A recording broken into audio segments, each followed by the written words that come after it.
Hello my all dear student, I hope you all are doing great. आप लोगों के लिए आज हम लोग लेकर आए हैं बेटा परमुटेशन एंड कॉम्बिनेशन की लेक्चर सीरीज। 11th क्लास के बच्चों को ज़्यादातर कन्फ्यूजन रहती है परमुटेशन कॉम्बिनेशन के अंदर। मैं अपनी पूरी कोशिश करूंगा कि जो हमारे लेक्चर्स की वीडियोस अपलोड मतलब जो हमारे लेक्चर की सीरीज अपलोड होने वाली है इसके अंदर आप लोगों का परमुटेशन कॉम्बिनेशन में कोई डाउट ना रहे, क्योंकि इसमें इजी टॉपिक है, इंटरेस्टिंग है, बट कंफ्यूजन क्या होती है सर, कब परमुटेशन लगाएं, कब कॉम्बिनेशन लगाएं, कब सिंपल फैक्टोरियल से हो जाएगा, कब फैक्टोरियल नहीं लगेगा। ये कंफ्यूजन आपका 100% सारे लेक्चर देखने के बाद दूर हो जाएगा। तो जो टॉपिक है उसका नाम है चैप्टर नंबर 7 हम ले रहे हैं बेटा, दैट इज परमुटेशन कॉम्बिनेशन। और जिनके पास न्यू एनसीईआरटी है उनका चैप्टर नंबर 6 है, क्योंकि मैथमेटिकल इंडक्शन ऑलरेडी डिलीटेड है। तो देखो, सबसे पहले अगर मैं 7.1 की बात करूं तो 7.1 से पहले मुझे लगता है कि बच्चों को 7.2 थोड़ा समझ लेना चाहिए। 7.2 भी मैं इसी लेक्चर में कवर अप कर रहा हूं, उसके बाद मैं 7.1 पे आ जाऊंगा। अभी ये repetition allowed, repetition not allowed, इस पे ध्यान मत दो, इसको हम डिस्कस करेंगे आराम से। बट सबसे पहले आपको समझना है कि फैक्टोरियल क्या होता है, क्योंकि फैक्टोरियल के बिहाफ पे आप चीज़ें कवर अप कर पाएंगे। तो पहले मैं 7.2 ले रहा हूँ, 7.2 या फिर 6.2 बोल लो जिनके पास न्यू एनसीईआरटी। ध्यान रखना, न्यू एनसीईआरटी वालों के लिए चैप्टर नंबर 6 है ये। फैक्टोरियल क्या होता है? फैक्टोरियल होता है द प्रोडक्ट ऑफ, या मैं बोल सकता हूं कि फैक्टोरियल अगर मैं एन फैक्टोरियल को डिफाइन कर रहा हूं तो ये क्या होता है? The product of all the natural number less than और इक्वल्स टू n। मतलब सारे के सारे नेचुरल नंबर हमें लेने हैं जो n या उससे कम है, जो n या उससे कम है, आप ध्यान रखेंगे बेटा। और इसका सिंबल होता है n के ऊपर आप उल्टा i बना दो तो ये n फैक्टोरियल होता है। तो आपने क्या करना है, आपने n फैक्टोरियल को एक्सपैंड करना है। कब तक एक्सपैंड करना है? The minimum natural number. जैसे फॉर एग्जांपल अगर मैं आपसे बोलता हूँ आपका 4 का फैक्टोरियल आपको निकालना है, तो what you do, 4 × 3 × 2 × 1 and you will have to end up with 24। आप इसका मल्टीप्लिकेशन कर देंगे 24 आ जाएगा। आपको 6 का फैक्टोरियल निकालना है तो 6 × 5 × 4, कोई नंबर बीच में मिस नहीं होता है, कोई भी नंबर बीच में मिस नहीं होगा। तो इसका आंसर आ जाएगा आपका कितना? 720। तो आपके समझ में आ रहा है कि फैक्टोरियल में बेसिकली डिक्रीजिंग ऑर्डर में लिखना होता है, अप टू 1 तक लिखना होता है। तो अगर कोई अननोन फैक्टोरियल है तो अननोन फैक्टोरियल में आपने क्या करना होता है मेरे बच्चों? अननोन फैक्टोरियल में आपको लिखना होता है n -1 n -2 और अप टू कहाँ तक ले जाओगे आप? 3 × 2 × 1, क्योंकि मुझे पता है कि कोई भी अननोन नंबर हो, एंड जो है एंड तो उसका फिक्स्ड है, and and is what? That is 3 2 1। तो अननोन को आप ऐसे लिख सकते हैं। अब मैं आपको कुछ इंपॉर्टेंट चीज़ें बता रहा हूँ जो फैक्टोरियल के लिए आपको पता होनी ज़रूरी है। जैसे कि नोट में मैं कुछ नोट आपको लिखवा रहा हूँ। जैसे कि नंबर 1 की अगर आप किसी फैक्टोरियल को एक्सपैंड करना शुरू कर दें तो इट इज़ नॉट कंपलसरी कि आपको एंड तक एक्सपैंड करना है। आप अगर उसको एक्सपैंड करके 7 × 6 × 5 पे अगर आप रुकना चाहते हैं तो इट इज़ 100% अलाउड, आप रुक सकते हैं, कहीं पर भी रुक सकते हैं। एक्सपैंड करते टाइम कंप्लीट एक्सपैंड करना जरूरी नहीं है। नंबर 2, अगर आपने 4 फैक्टोरियल में बेटा ऐड करना है 2 फैक्टोरियल तो you can not add directly, आप उसे 6 फैक्टोरियल नहीं लिख सकते, ये अलाउड नहीं है। जो मैं येलो से लिखूंगा वो गलत इन्फॉर्मेशन है, जो मैं यहाँ पे लिखूंगा विद वाइट वो राइट इन्फॉर्मेशन है। तो अगर 4 फैक्टोरियल को और 2 फैक्टोरियल को मुझे ऐड करना है तो सर मुझे 4 फैक्टोरियल को खोलना पड़ेगा। 4 फैक्टोरियल खोल के कितना आएगा सर? That is 24। और 2 कितना आएगा सर? That is 2। और उसको अब ऐड कर सकते हैं। तो you can not operate any 2 factorials before expanding them.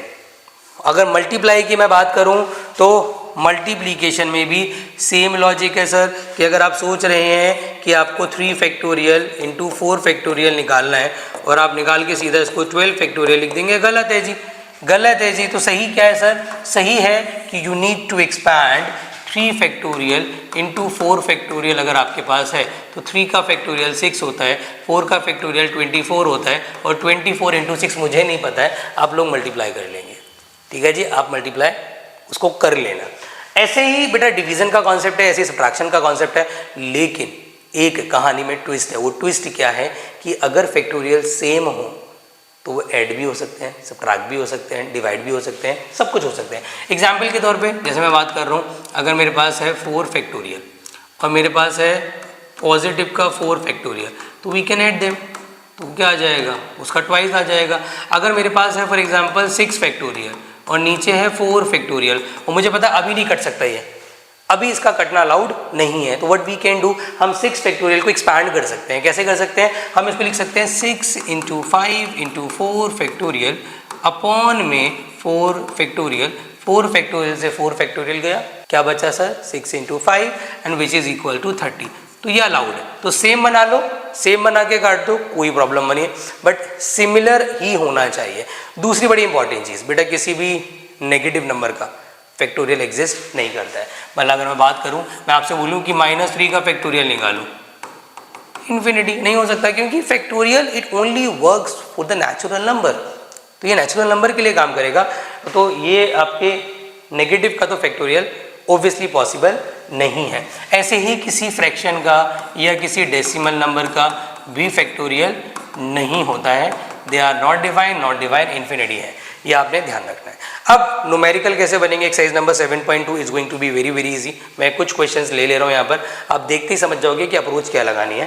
जैसे फॉर एग्जांपल उसमें आपको दे रखा है क्वेश्चन एक बड़ा इंटरेस्टिंग सा, आपसे कहता है जी अगर 1/5 फैक्टोरियल हो और 1/6 फैक्टोरियल हो और is equal to x/7 factorial हो, तो आपसे बोल देगा कि find the value of x।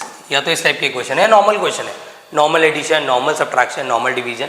तो what you have to do now मेरे बच्चों, इसके अंदर आपने क्या करना है, सिंपल है कि आप ना जो भी फैक्टोरियल्स हैं उसमें सबसे छोटा फैक्टोरियल ढूंढ लो। सबसे छोटा कौन है सर, सबसे छोटा है 5 फैक्टोरियल। तो 6 और 7 को अप टू 5 तक एक्सपैंड कर दो। मतलब ये क्या हो जाएगा, ये हो जाएगा 1/5 फैक्टोरियल, ये हो जाएगा 6 × 5 फैक्टोरियल, ये हो जाएगा x/7 × 6 × 5 फैक्टोरियल। सर कॉमन ले लो, 1/5 फैक्टोरियल कॉमन लिया तो 1 + 1/6 x 7 6 5 फैक्टोरियल। इससे इसको उड़ा दिया, कितना हो जाएगा 7/6, कितना हो जाएगा x 7 × 6। इससे इसको उड़ा दिया, कितना आ गया x is equal to 49। Simple approach, minimum के बराबर ले आओ और जो काटना पीटना है वो कर दो, बात खत्म। और किस टाइप के क्वेश्चन दे रखे हैं, फर्स्ट आपकी सेकंड एक्सरसाइज नंबर 6.2 की बात कर रहा हूँ बेटा मैं। इस टाइप के हैं कि n फैक्टोरियल है, n - r फैक्टोरियल है, आपसे जबरन कह रहा है कि put n is equal to 12 put कर दो और r is equal to 10 put कर दो। तो कौन सी बड़ी बात है आप लोगों के लिए, आप आराम से कर सकते हो यार। या सॉरी, इतना बड़ा नंबर तो नहीं लेंगे भाई, 12 और 10, तो फिर तो वो बहुत लंबा गैप आ जाएगा। यहाँ पे बोल रहा है 12 और यहाँ पे 2 फॉर एग्जाम्पल। तो मैंने अगर पुट किया यहाँ पर 12 n की जगह 12 फैक्टोरियल और नीचे आ गया 12 माइनस का 2 फैक्टोरियल, तो it will become 12 divided by 10 factorial. तो मेरे भूले बच्चों 12 × 11 × 10 हो जाएगा फैक्टोरियल, नीचे आ जाएगा 10 फैक्टोरियल, कट डाउन हो जाएगा और 12 को 11 से मल्टीप्लाई कर देना। मुझे नहीं आता, आप कर देना, आप लोग ज़्यादा बेहतर जानते हैं बेटा। तो मल्टीप्लाई करके देख लो, आई थिंक सो 132 के अराउंड आएगा, तो आप देख लेना बेटा, ठीक है। तो ये था फैक्टोरियल जो आपको क्लियर हो गया है। अब हम बात करेंगे एक्सरसाइज नंबर 7.1 की, जिसमें फैक्टोरियल का कोई काम नहीं है, जिसमें बेसिक अंडरस्टैंडिंग ऑफ परम्यूटेशन हम समझेंगे बेटा। अब जो अगला कॉन्सेप्ट है बेटा वो है आपका परम्यूटेशन का। परम्यूटेशन जो है वो इंस्पायर्ड है विद द वर्ड अरेंजमेंट। मतलब कभी भी आपको कुछ अरेंज करना होगा तो वहाँ आप यूज़ करते हो परम्यूटेशन का। आपको नंबर्स दे दूँ, नंबर्स अरेंज करने हो, आपको अल्फ़ाबेट्स दे दूँ, अल्फ़ाबेट्स, आपको लोग दे दूँ, लोगों को अरेंज करना हो, whenever we have to do any arrangement use the permutation. Permutation का रियल लाइफ यूज़ बहुत ज़्यादा है, ये आप ध्यान रखना बेटा। तो मैं आपको फिलहाल करा रहा हूँ ये बेसिक परम्यूटेशन। देखो 6.3 से शुरू होगी आपकी असली परम्यूटेशन, बट ये फिलहाल क्या है, बेसिक परम्यूटेशन। आपको पता होना चाहिए कि इसमें 2 केसेस होते हैं, एक होता है कि रिपीटेशन अलाउड हो सकता है, एक होता है कि रिपीटेशन अलाउड नहीं होगा। मतलब जो भी लेटर, जो भी अल्फ़ाबेट, जो भी नंबर्स आपको गिवन होंगे, या तो उन्हें रिपीट कर सकते हो आप या रिपीट नहीं कर सकते हो आप। अगर रिपीट नहीं करोगे आप तो ध्यान रखना वहाँ पे every time number of options जो है वो डिक्रीज होते रहेंगे। जैसे फॉर एग्जाम्पल मैंने आपको दे दिए 6 लेटर, मैं कह रहा हूँ इसको अरेंज करके ना वर्ड बनाओ, लेकिन एक लेटर एक ही बार आना चाहिए। तो एक बात बताओ, जब तुम स्टार्टिंग वाला लेटर लिख रहे होगे तो आपके पास 6 ऑप्शन होंगे।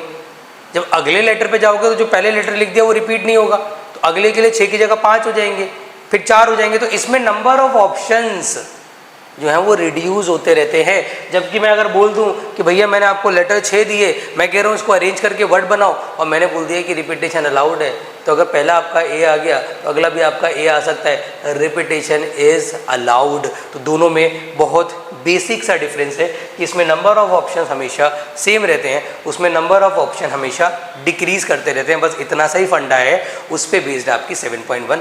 चलो शुरू करते हैं बेटा। अब देखो इस क्वेश्चन में हमसे कह रहा है कि how many 3 digit number can be form from the letter of the from the digit 1 2 3 4 5 assuming that repetition is allowed, फिर रिपीटेशन इज नॉट अलाउड। तो सबसे पहले तो मेरे भोले बच्चों आप लिखोगे कि टोटल आपके पास नंबर्स कितने हैं, total numbers available. Total numbers available है सर हमारे पास 5 नंबर अवेलेबल है। अच्छा अब मैं देखूंगा कि इसमें रिक्वायर्ड कितने हैं सर, रिक्वायर्ड है भोले बच्चों 3 ओनली। अब मुझे पता है कि उसने बोला है कि number of the 3 digit number बनाना है आपने, मैं लिखूंगा number of ways for making 3 digit number. भाई ये स्टेटमेंट लिखनी पड़ेंगी, इस स्टेटमेंट्स के नंबर हैं। तो आप क्या करोगे मेरे भोले बच्चों, यहाँ आ जाएगा वंस प्लेस, ये हो जाएगा टेंस, ये हो जाएगा 100। अब 100 प्लेस से शुरू करोगे। 100 के लिए कितने ऑप्शन है सर, 5। आप कोई भी ले सकते हो, आप 1 ले सकते हो, आप 2 ले सकते हो, 3 ले सकते हो, 4 ले सकते हो, कोई भी नंबर आप ले सकते हो। तो 100 के लिए वी हैव 5 ऑप्शंस। क्या रिपीटेशन अलाउड है, बिल्कुल 100% अलाउड है। तो अगले के लिए क्या कोई नंबर्स कम होंगे, नहीं होंगे। पहले के लिए भी 5 है, अगले के लिए भी 5 ही रहेंगे। तो sir again 5 option, again 5 option. Sir 125 ways total आ रहे हैं, ये फर्स्ट का आंसर है। सेकेंड पार्ट इसी का लिखना भूल गए, अगले पेज पे लिखा हुआ है, बट कोई बात नहीं, मैं ही समझा देता हूँ आपको। सेकेंड पार्ट में कह रहा है when repetition is not allowed, is not allowed, और क्वेश्चन इज 100% सेम। तो नंबर ऑफ वेज क्या हो जाएंगे मेरे भोले बच्चों, इसमें भी आपको 100 प्लेस चाहिए, इसमें भी आपको 1 प्लेस चाहिए, सॉरी 10 प्लेस चाहिए और 1 प्लेस चाहिए। अब 100 प्लेस के लिए ऑप्शन तो 5 ही हैं, बट जो नंबर पहले आ जाएगा वो दोबारा वापस रिपीट नहीं हो सकता। तो अगले देखो, मैं एक बात मेरी ध्यान रखना, मैं जो फिल करता हूँ वो कौन सा नंबर फिल कर रहा हूँ मुझे नहीं पता। तो ये मत समझना मैंने यहाँ पे 5 लिखा है तो मैं यहाँ पे नंबर इसमें सिलेक्ट करके 5 फिल कर रहा हूँ, मैं 5 ऑप्शंस लिख रहा हूँ बेटा। अब 1 लिखा हो, 2 लिखा हो, 3 लिखा हो, मुझे नहीं पता। तो यहाँ पर भी मैं नंबर ऑफ ऑप्शंस फिल करूँगा, ना कि नंबर फिल करूँगा। तो जैसे कि 100 प्लेस के लिए मेरे पास 5 ऑप्शंस हैं, 10s के लिए 4 ऑप्शन है, 1s के लिए 3 ऑप्शंस है। कम क्यों हो गए सर, क्योंकि रिपीटेशन अलाउड नहीं है। तो कितना आ जाएगा 20 × 3 and which is equal to 60 ways इसके लिए होंगे जब रिपीटेशन अलाउड नहीं है, और जब अलाउड है तो 125 वेज होंगे। आई थिंक आपको क्वेश्चन नंबर 1 क्लियर हो गया होगा। अगर वो आपसे बोल दे कि भाई इवन नंबर बनाना है, ऑड नंबर बनाना है, तो मेरे बोले बच्चों इवन ऑड जो है ना वो डिपेंड करता है 1s प्लेस पे। फॉर एग्जाम्पल मैं आपको एग्जाम्पल देता हूँ, यानी बात बताओ 2 2 2 4 6, मैंने एंड में 1 लिख दिया। अब ये ओवरऑल नंबर जो भी है 2,22,461 इवन है कि ऑड है, it's a common sense odd है। क्यों ऑड है, क्योंकि 1s प्लेस पे ऑड है। तो ऑड और इवन होना डिपेंड करता है ऑन द 1s प्लेस। तो मेरे बोले बच्चों अगेन हमारे पास कुछ डिजिट्स अवेलेबल हैं, यहाँ पर सॉल्यूशंस करते हैं फटाफट से। हमारे पास टोटल डिजिट्स है सर 6, और कहाँ से कहाँ तक 1 से लेके 6 तक अवेलेबल है। कह रहे हैं हमें इस बार बनाना है 3 डिजिट इवन नंबर। जब भी इवन ऑड की बात हुआ करे तो you will have to fill from the 1s place. अब 100 प्लेस से फिल मत करना, अब 1 से फिल करना। कैसे करोगे, आई विल टेल यू। आप लिखोगे फर्स्ट पार्ट, पहले तो लिखो टोटल हमारे पास इतना अवेलेबल है। रिक्वायर्ड कितने हैं सर, रिक्वायर्ड है सर 3। मैं लिखूंगा number of ways for making 3 digit even number, और वो क्या हो जाएगा 100 10s 1s। सर हम शुरू करेंगे फिल करना 1s प्लेस से। तो 1s के लिए how many options we have, sir 6 options total 1s place के नहीं है, क्योंकि 1s प्लेस पर हमें सिर्फ इवन लेना है।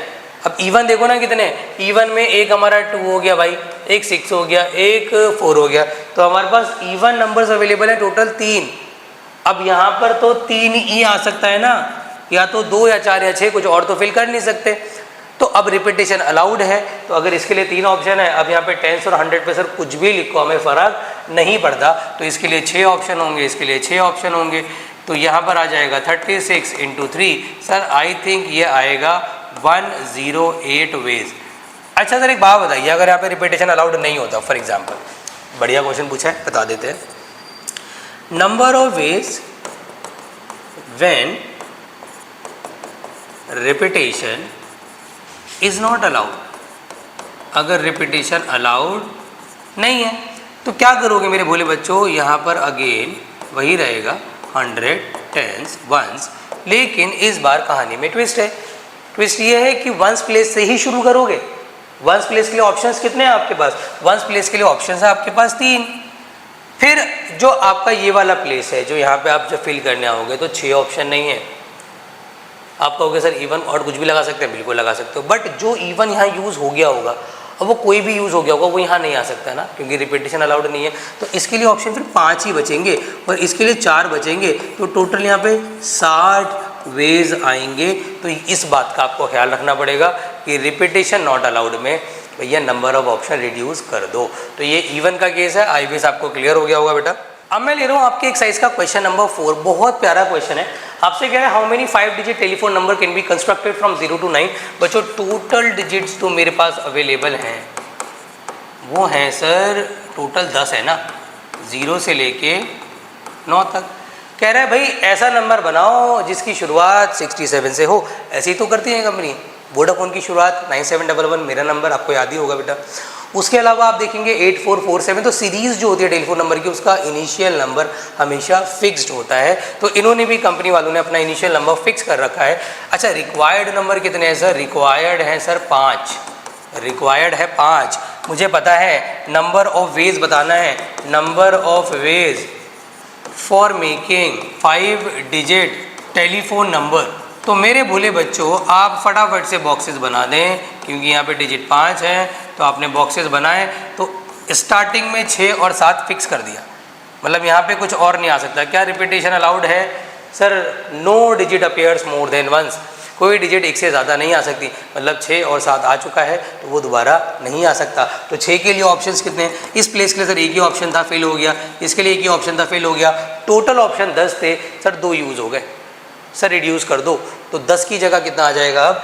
8। अगले के लिए 7, अगले के लिए 6, कितना आ जाएगा? 56 इंटू 6, 6 6 36, कैरी गया 336 वेज आ जाएंगे आपके। अगर आपने बनाना है टेलीफोन नंबर तो 67 सीरीज़ के साथ वो कंपनी सिर्फ और सिर्फ 336 नंबर बना सकती है। तो आपके पास समझ में आ रही है? इसलिए ज़्यादातर कंपनीज रिपीटेशन अलाउड रखती हैं, क्योंकि उन्हें पता है अगर रिपीटेशन वो क्या करेंगे नॉट अलाउड, तो भाई नंबर ऑफ सिम्स बहुत कम बनेंगी उनकी। तो रिपीटेशन अलाउड अगर हम करते सोचो तो यहाँ पे क्या आता? 10 इंटू 10 इंटू 10, और उसके नंबर बनते 1000, और कहाँ बन रहे हैं? 336, तो डबल से भी ज़्यादा हो गए, लगभग ट्रिपल हो गए आपके। भाई अगर एक कॉइन को मैंने 3 बार उछाल दिया है और उसके मैं आउटकम को रिकॉर्ड कर रहा हूँ, तो मेरे से बोल रहा है बताइए कितने वेज होंगे। इसको मैं डायरेक्टली कर दे रहा हूँ, total number of veg. Direct है भाई, डायरेक्ट क्वेश्चन है सर। जब स्टार्टिंग में मैं इसको देखो, ये आ गया मेरा पहला टॉस, ये आ गया दूसरा टॉस, ये आ गया तीसरा टॉस। जब मैं स्टार्टिंग वाला टॉस करूँगा तो कॉमन सेंस वाली बात है, वहाँ पे 2 ही ऑप्शन है, या तो हेड आएगा टेल आएगा। तो इसके लिए 2 ऑप्शन है, अगले के लिए फिर 2 ऑप्शन है, अगले के लिए फिर 2 ऑप्शन है। टोटल 8 वेज हो जाएंगे और 8 वेज में हमारा क्वेश्चन खत्म हो जाएगा। एक लास्ट क्वेश्चन ले लेते हैं इसका, उसके साथ ये एक्सरसाइज आपकी फिनिश है। बेसिक एक्सरसाइज है, ये मत समझना कि सर क्या करा रहे हो सर, इतना बेसिक क्यों करा। भाई पहली एक्सरसाइज तो बेसिक ही है, मज़ा आएगा आपको कौन सी एक्सरसाइज में? तीसरी में, चौथी में, मिसलिनियस में और हॉट्स में। तो अब ये क्वेश्चन भी देखो कितना आसान सा क्वेश्चन है। आपसे अगर आपको एक सिग्नल बनाना है तो हमारे पास फ्लैग अवेलेबल है। टोटल फ्लैग्स कितने अवेलेबल हैं क्वेश्चन नंबर 5 में? 5। रिक्वायर्ड कितने हैं सर? रिक्वायर्ड है sir 2। Number of ways for making a signal, number of ways for making a signal is equal to आ जाएगा भाई स्टार्टिंग वाले के ऑप्शन 5 है ना, तो इसके लिए तो 5 ऑप्शन हो गए। अब क्योंकि आप सिग्नल बना रहे हो सर, रिपीटेशन तो लिखा ही नहीं है कि अलाउड है कि नहीं है, तो मेरे भोले भाले बच्चों ना भी लिखा हो ना तो समझ जाना। पता है कैसे? आप सिग्नल बना रहे हो, आप कभी बेटा खड़े हो रेड लाइट पे, आपको आइडिया हो गया होगा कि वहाँ पे पहले ग्रीन होता है, फिर येलो होता है, फिर रेड होता है। तो सारे जो कलर्स है वो डिफरेंट है ना, तो कॉमन सेंस वाली बात है, जो फ्लैग है वो डिफरेंट कलर के हैं, तो सिग्नल में तो डिफरेंट कलर यूज़ होंगे। तो रिपीटेशन अलाउड नहीं है, तो सर 20 वेज होने वाले हैं। इसी के साथ आपकी एक्सरसाइज नंबर 7.7.2 खत्म हो चुकी है। एक्सरसाइज नंबर 7.3 जो कि परमुटेशन है, हमने पिछले लेक्चर में भी किया था परमुटेशन का, बट वो हमने किया था when we have the limits, मतलब अगर हमारे पास लिमिट्स अवेलेबल है कि इतने नंबर्स हैं, इतने नंबर यूज़ करने हैं, इतने अल्फ़ाबेट्स हैं, इतने अल्फ़ाबेट यूज़ करने हैं, तब तो सर बहुत इजीली क्वेश्चन हो जाते हैं। बट आज जिस कॉन्सेप्ट की हम बात करने वाले हैं उसमें हमें कोई लिमिट अवेलेबल नहीं होगी, हमें एग्जैक्टली वर्ड गिवन होगा। तो अगर हमारे पास एग्जैक्टली गिवन हो वर्ड, तो उसमें हमें एक चीज़ को ऑब्जर्व करना बहुत ज़रूरी होता है कि वहाँ पर जो अल्फ़ाबेट्स हैं क्या वो रिपीटेड है या वो डिफरेंट है। अगर रिपीटेड है तो उसका कॉन्सेप्ट अलग है और अगर डिफरेंट है तो उसका कॉन्सेप्ट अलग है। मैं दोनों को डिवाइड कर देता हूं दो केसेस के अंदर। केस नंबर 1 बच्चों जो इसके अंदर जाएगा, जिसमें मैं इनिशियली आपको एक्सप्लेन कर रहा हूं कि अगर हमारे पास ऐसी कंडीशन अवेलेबल हो कि हमारे पास वर्ड गिवन है बट उसके अंदर जो अल्फाबेट्स हैं वो डिस्टिंक्ट हैं, डिफरेंट है। जैसे एग्जाम्पल के तौर पर मैंने यहाँ पे कोई वर्ड ले लिया लेट। अब आप ऑब्जर्व कर सकते हो इसके अंदर की जो कंडीशन अवेलेबल है हमारे पास, कोई भी अल्फाबेट, कोई भी यहाँ पे जो लेटर है वो रिपीट नहीं हो रहा है। ऐसे केसेस जो होते हैं इनको करने का अप्रोच बिल्कुल ही डिफरेंट होता है। एग्जाम्पल के तौर पे मैं इसके अंदर हमेशा यूज करता हूँ, अगर हमारे पास सारे लेटर डिफरेंट है। Case number 1, when all the letters are different, तो इस केसेस में हमेशा हमें यूज करना होता है कॉन्सेप्ट NPR का। और NPR का कॉन्सेप्ट क्या होता है, बेसिकली यहाँ पे N क्या होता है, R क्या होता है, इसके बारे में हम बात करेंगे। बट सबसे पहले यू नीड टू अंडरस्टैंड कि इसका सिंपल सा फॉर्मूला होता है N फैक्टोरियल, नीचे N माइनस R फैक्टोरियल आ जाता है। ऑलवेज रिमेंबर दिस थिंग कि यहाँ पर जो N होता है N will always be a total letters available. मतलब जो भी हमारे पास वर्ड गिवन होगा उसमें जितने नंबर ऑफ अल्फाबेट्स होंगे उसकी जो गिनती है that will be your N always. और R क्या होता है बच्चों, R होता है number of letter used, number of letter used at a time. ठीक है जी। तो अगर मैं कोई भी लेटर यूज, फॉर एग्जांपल यहाँ पे लेट वर्ड, अब आपके सामने वो कंडीशन ऐसी लगा सकता है कि आपसे ये बोल दे कि लेट जो वर्ड है सारे अल्फाबेट आपने यूज नहीं करने।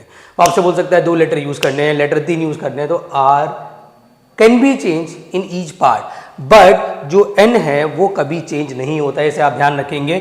इनफैक्ट आप एक और बात ध्यान रखेंगे कि R हमेशा smaller than equal to N होना चाहिए। मतलब जो भी लेटर आप यूज कर रहे हैं वो N को कभी एक्सीड नहीं करेगा। इनफैक्ट वो उसके इक्वल जरूर हो सकता है, उससे कम हो सकता है, लेकिन एक और बात का ख्याल रहे, N कभी नेगेटिव नहीं होता, तो R भी कभी नेगेटिव नहीं हो सकता। You have to remember that. कुछ रिजल्ट्स मैं आपको एडवाइस करूंगा कि आपको पता होनी चाहिए, जैसे कि अगर आपके पास NP 0 है तो आप खुद सोचो NP 0 है तो N फैक्टोरियल, नीचे भी N फैक्टोरियल, तो वो 1 के बराबर आ जाएगा। अगर आपके पास एक और रिजल्ट की बात करूं जो आपको याद होना चाहिए, अगर NP फॉर एग्जाम्पल हमारे पास क्या है, NP यहाँ 1 है एग्जाम्पल के तौर पे, तो इसको आपको एक्सपैंड करने की जरूरत नहीं है, इसका रिजल्ट आपको 100% याद रखना है, दैट शुड बी N। अगर मैं बात करूं कि मेरे पास अवेलेबल है NPN, if I have NPN, मतलब N और R सेम हो जाए, मतलब जितने मैं लेटर यूज कर रहा हूं और जितने लेटर अवेलेबल हैं वो अगर सेम होते हैं, उस केस में हमारा आंसर होता है N फैक्टोरियल। तो ये भी आपने दिमाग में रखना पड़ेगा। तो ये कुछ इंपॉर्टेंट रिजल्ट है जो दिमाग में रखने। अदरवाइज एक और चीज मैं आपको बता दूं कि if you don't want to apply this identity, अगर आप चाहते हैं सर मैं आइडेंटिटी लगाना ही नहीं चाहता, तो देयर इज अ ट्रिक। कोई भी परमुटेशन का क्वेश्चन में अगर ये फॉर्मूला लग रहा है, you can expand with the easy manner. और वो क्या है, जैसे फॉर एग्जांपल अगर आपको निकालना है 6p2, एक तरीका तो ये हो गया कि आप ऊपर लिखें 6 फैक्टोरियल, नीचे लिखें 6 माइनस 2 फैक्टोरियल, तो ये आपका बनेगा सर यहाँ पे 6 फैक्टोरियल आ जाएगा, यहाँ पे 4 फैक्टोरियल आ जाएगा, 6 को फिर तुम्हें खोलना पड़ेगा अप टू 4 फैक्टोरियल, फिर वो आपस में कट जाएगा, तो कितना आंसर आएगा आपका 30 आंसर आएगा। एक तरीका ये आपके पास कि अगर आपने यहाँ पे एक्सपैंड करना है फॉर एग्जांपल 6p2, तो आप सिंपली ये काम करो, जितना यहाँ पर आपके पास R अवेलेबल है आप इनको उतनी बारी एक्सपेंड कर दो, दैट्स इट। जैसे R की वैल्यू 2 है तो आपने सिंपली क्या करना है, बोले बच्चों आपको 6 × 5 बस 2 बार एक्सपेंड करना है और अपॉन में कुछ नहीं लिखना है, आपका आंसर 100% वही आएगा जो एक्चुअल में आ रहा था, मतलब 6 × 5 दैट शुड बी 30। जैसे यहाँ पे है 7p3, तो जो 7 है उसे मुझे कितनी बार एक्सपेंड करना पड़ेगा, ऑब्वियसली 3 बार एक्सपेंड करना पड़ेगा। तो क्या आ जाएगा आपका रिजल्ट, आपका रिजल्ट आ जाएगा 7 × 6 × 5, ये हो जाएगा आपका 7 × 6 = 42 × 5 एंड दैट शुड बी 210। तो इस तरीके से भी आप एक्सपैंड कर सकते हैं। अब मैं आपको एक बड़ी इंपॉर्टेंट चीज बता रहा हूँ कि अगर इस पे बेस आपका न्यूमेरिकल बेस्ड क्वेश्चन आया, पहले एक इजी क्वेश्चन ले रहा हूँ, फिर उसके बाद आपके एनसीईआरटी के जो एक्सरसाइजेस के क्वेश्चन है हम उसको भी डिस्कस कर लेंगे, और खास करके वो क्वेश्चन जो बच्चों की अक्सर प्रॉब्लम रहते हैं हम उनको भी डिस्कस कर लेंगे। तो यहाँ पर अगर मैंने क्वेश्चन लिया आपके सामने फॉर एग्जाम्पल लेट, और क्वेश्चन बड़ा सिंपल है, मैं आपसे बोल रहा हूँ लेट से कितने वर्ड्स बन सकते हैं, how many words can be made, how many words can be made और आपके सामने सिचुएशन बहुत सिंपल है। एक सिचुएशन है कि if we use the 3 letters, मतलब यहाँ पे क्या लिखा है 3 लेटर्स आर यूज्ड, तो ऐसे केस में आपको यहाँ पे आइडेंटिटी क्या लगाना पड़ेगी 4p3। क्यों? क्योंकि सर अल्फाबेट्स टोटल 4 है। मैं अभी आपको डिटेल में नहीं करा रहा, सिर्फ एक एग्जाम्पल के लिए समझा रहा हूँ कि अप्रोच क्या रहनी चाहिए। तो यहाँ पर आपके पास अल्फाबेट्स 4 हैं, ठीक है जी, और आपने यूज़ कितने करे हैं 3, तो अल्टीमेटली आपकी जो सिचुएशन बनेगी वो बनेगी 4p3, और 4 को आप सिर्फ 3 बार एक्सपैंड कर दो और जो भी रिजल्ट आएगा 24 वर्ड्स बनेंगे अगर आप 4 अल्फाबेट्स में से यूज़ करते हैं 3। अगर मैं आपसे बोल दूं अगले पार्ट में we used all letters are used, all letters are used, तो ऐसे केसेस में आपकी सिचुएशन बनेगी 4p4, it should B 4 factorial. क्यों? क्योंकि मैंने आपसे बोला एन बी एन किसके बराबर होता है, एन फैक्टोरियल। एन फैक्टोरियल मतलब कितना हो गया सर, अगेन आंसर सेम आएगा, दैट शुड बी 24 वर्ड्स, तो ऐसा भी हो सकता है, ठीक है जी। तो ये था कॉन्सेप्ट नंबर 1। ये कब लगाना है कॉन्सेप्ट हमें, जब हमारे पास जो अल्फाबेट्स हैं वो डिफरेंट हो। पहले इस पे बेस्ड न्यूमेरिकल कर लेते हैं, फिर मैं आपको अगला कॉन्सेप्ट कराऊंगा जब हमारे पास जो अल्फाबेट्स होते हैं वो रिपीटेड होते हैं। देखो, एक तो इस पे बेस्ड न्यूमेरिकल जो आ सकते हैं वो आपके सीधा आइडेंटिटी बेस्ड क्वेश्चन आ सकते हैं, मतलब इनमें आपको n निकालने के लिए बोल देगा, r निकालने को बोल देगा। जैसे फॉर एग्जांपल यहाँ पे हमारे पास सिचुएशन है कि n-1p3 है, रेशियो np4 है और इज इक्वल टू 1:9 दिया है, और हमसे सिर्फ एक बात बोली है, उसने हमसे बोल रहा है कि n निकाल दो। तो आप क्या करोगे, आप यहाँ पे npr का रिजल्ट लगा दो, n फैक्टोरियल अपॉन में n-r फैक्टोरियल। यहाँ पे रेशियो करके क्या आ जाएगा आपका, again n factorial n-r factorial is equal to कितना आ जाएगा 1:9। हमें पता है सर n- का 1 फैक्टोरियल आ जाएगा, यहाँ पे n- का 4 फैक्टोरियल आ जाएगा, यहाँ पे हमें रेसिप्रोकल करना पड़ेगा, तो n-4 ऊपर चला जाएगा और n फैक्टोरियल नीचे आ जाएगा इज इक्वल टू 1/9। जो कट रहा है काट दो भाई, कौन कट रहा है सर, n-4 से n-4 कट डाउन हो जाएगा, ऊपर बचेगा n-1 का फैक्टोरियल, नीचे आ जाएगा n फैक्टोरियल। सर अब ये कैलकुलेशन बहुत आसान हो गई है और ऐसे क्वेश्चन होती भी एक्चुअली बहुत ईजी है, बस ध्यान रखना इसमें शॉर्टकट मत लगाना, इसमें NPR का फॉर्मूला लगाने में ही फ़ायदा है। सर अभी ऊपर नीचे सेम है, फैक्टोरियल को कट करना है, क्या करेंगे देखेंगे कौन सा छोटा वाला है और जो बड़ा वाला है उसको छोटे वाले के इक्वल कर लेंगे। मतलब what I can do into this question, मैं क्या करूंगा सर, n-1 फैक्टोरियल को ऐसे ही रहने दूंगा, नीचे जो मेरा n फैक्टोरियल है उसे लिख सकता हूँ n इंटू में n-1 factorial is equal to 1/9। भाई इससे इसको उड़ाया, 1/n is equal to 1/9, sir n is equal to 9 आ जाएगा। तो इस टाइप के क्वेश्चंस भी बेटा एक नंबर में MCQs में ज़्यादातर इस टाइप के क्वेश्चन बन सकते हैं। अब एक जो क्वेश्चन मैंने आपके सामने लिया है बेटा, वो ऐसा क्वेश्चन है जिसके अंदर आपको R निकालना है। अप्रोच सेम है सर, n गिवन है, n गिवन है, आपको क्या निकालना है, बेसिकली आपको R निकालना है, कोई दिक्कत वाली बात नहीं है। अप्रोच हम सेम रखेंगे, इस बार कोई रेशियो गिवन नहीं है, इस बार जो सिचुएशंस गिवन है वो इक्वल टू में गिवन है, कोई दिक्कत नहीं है।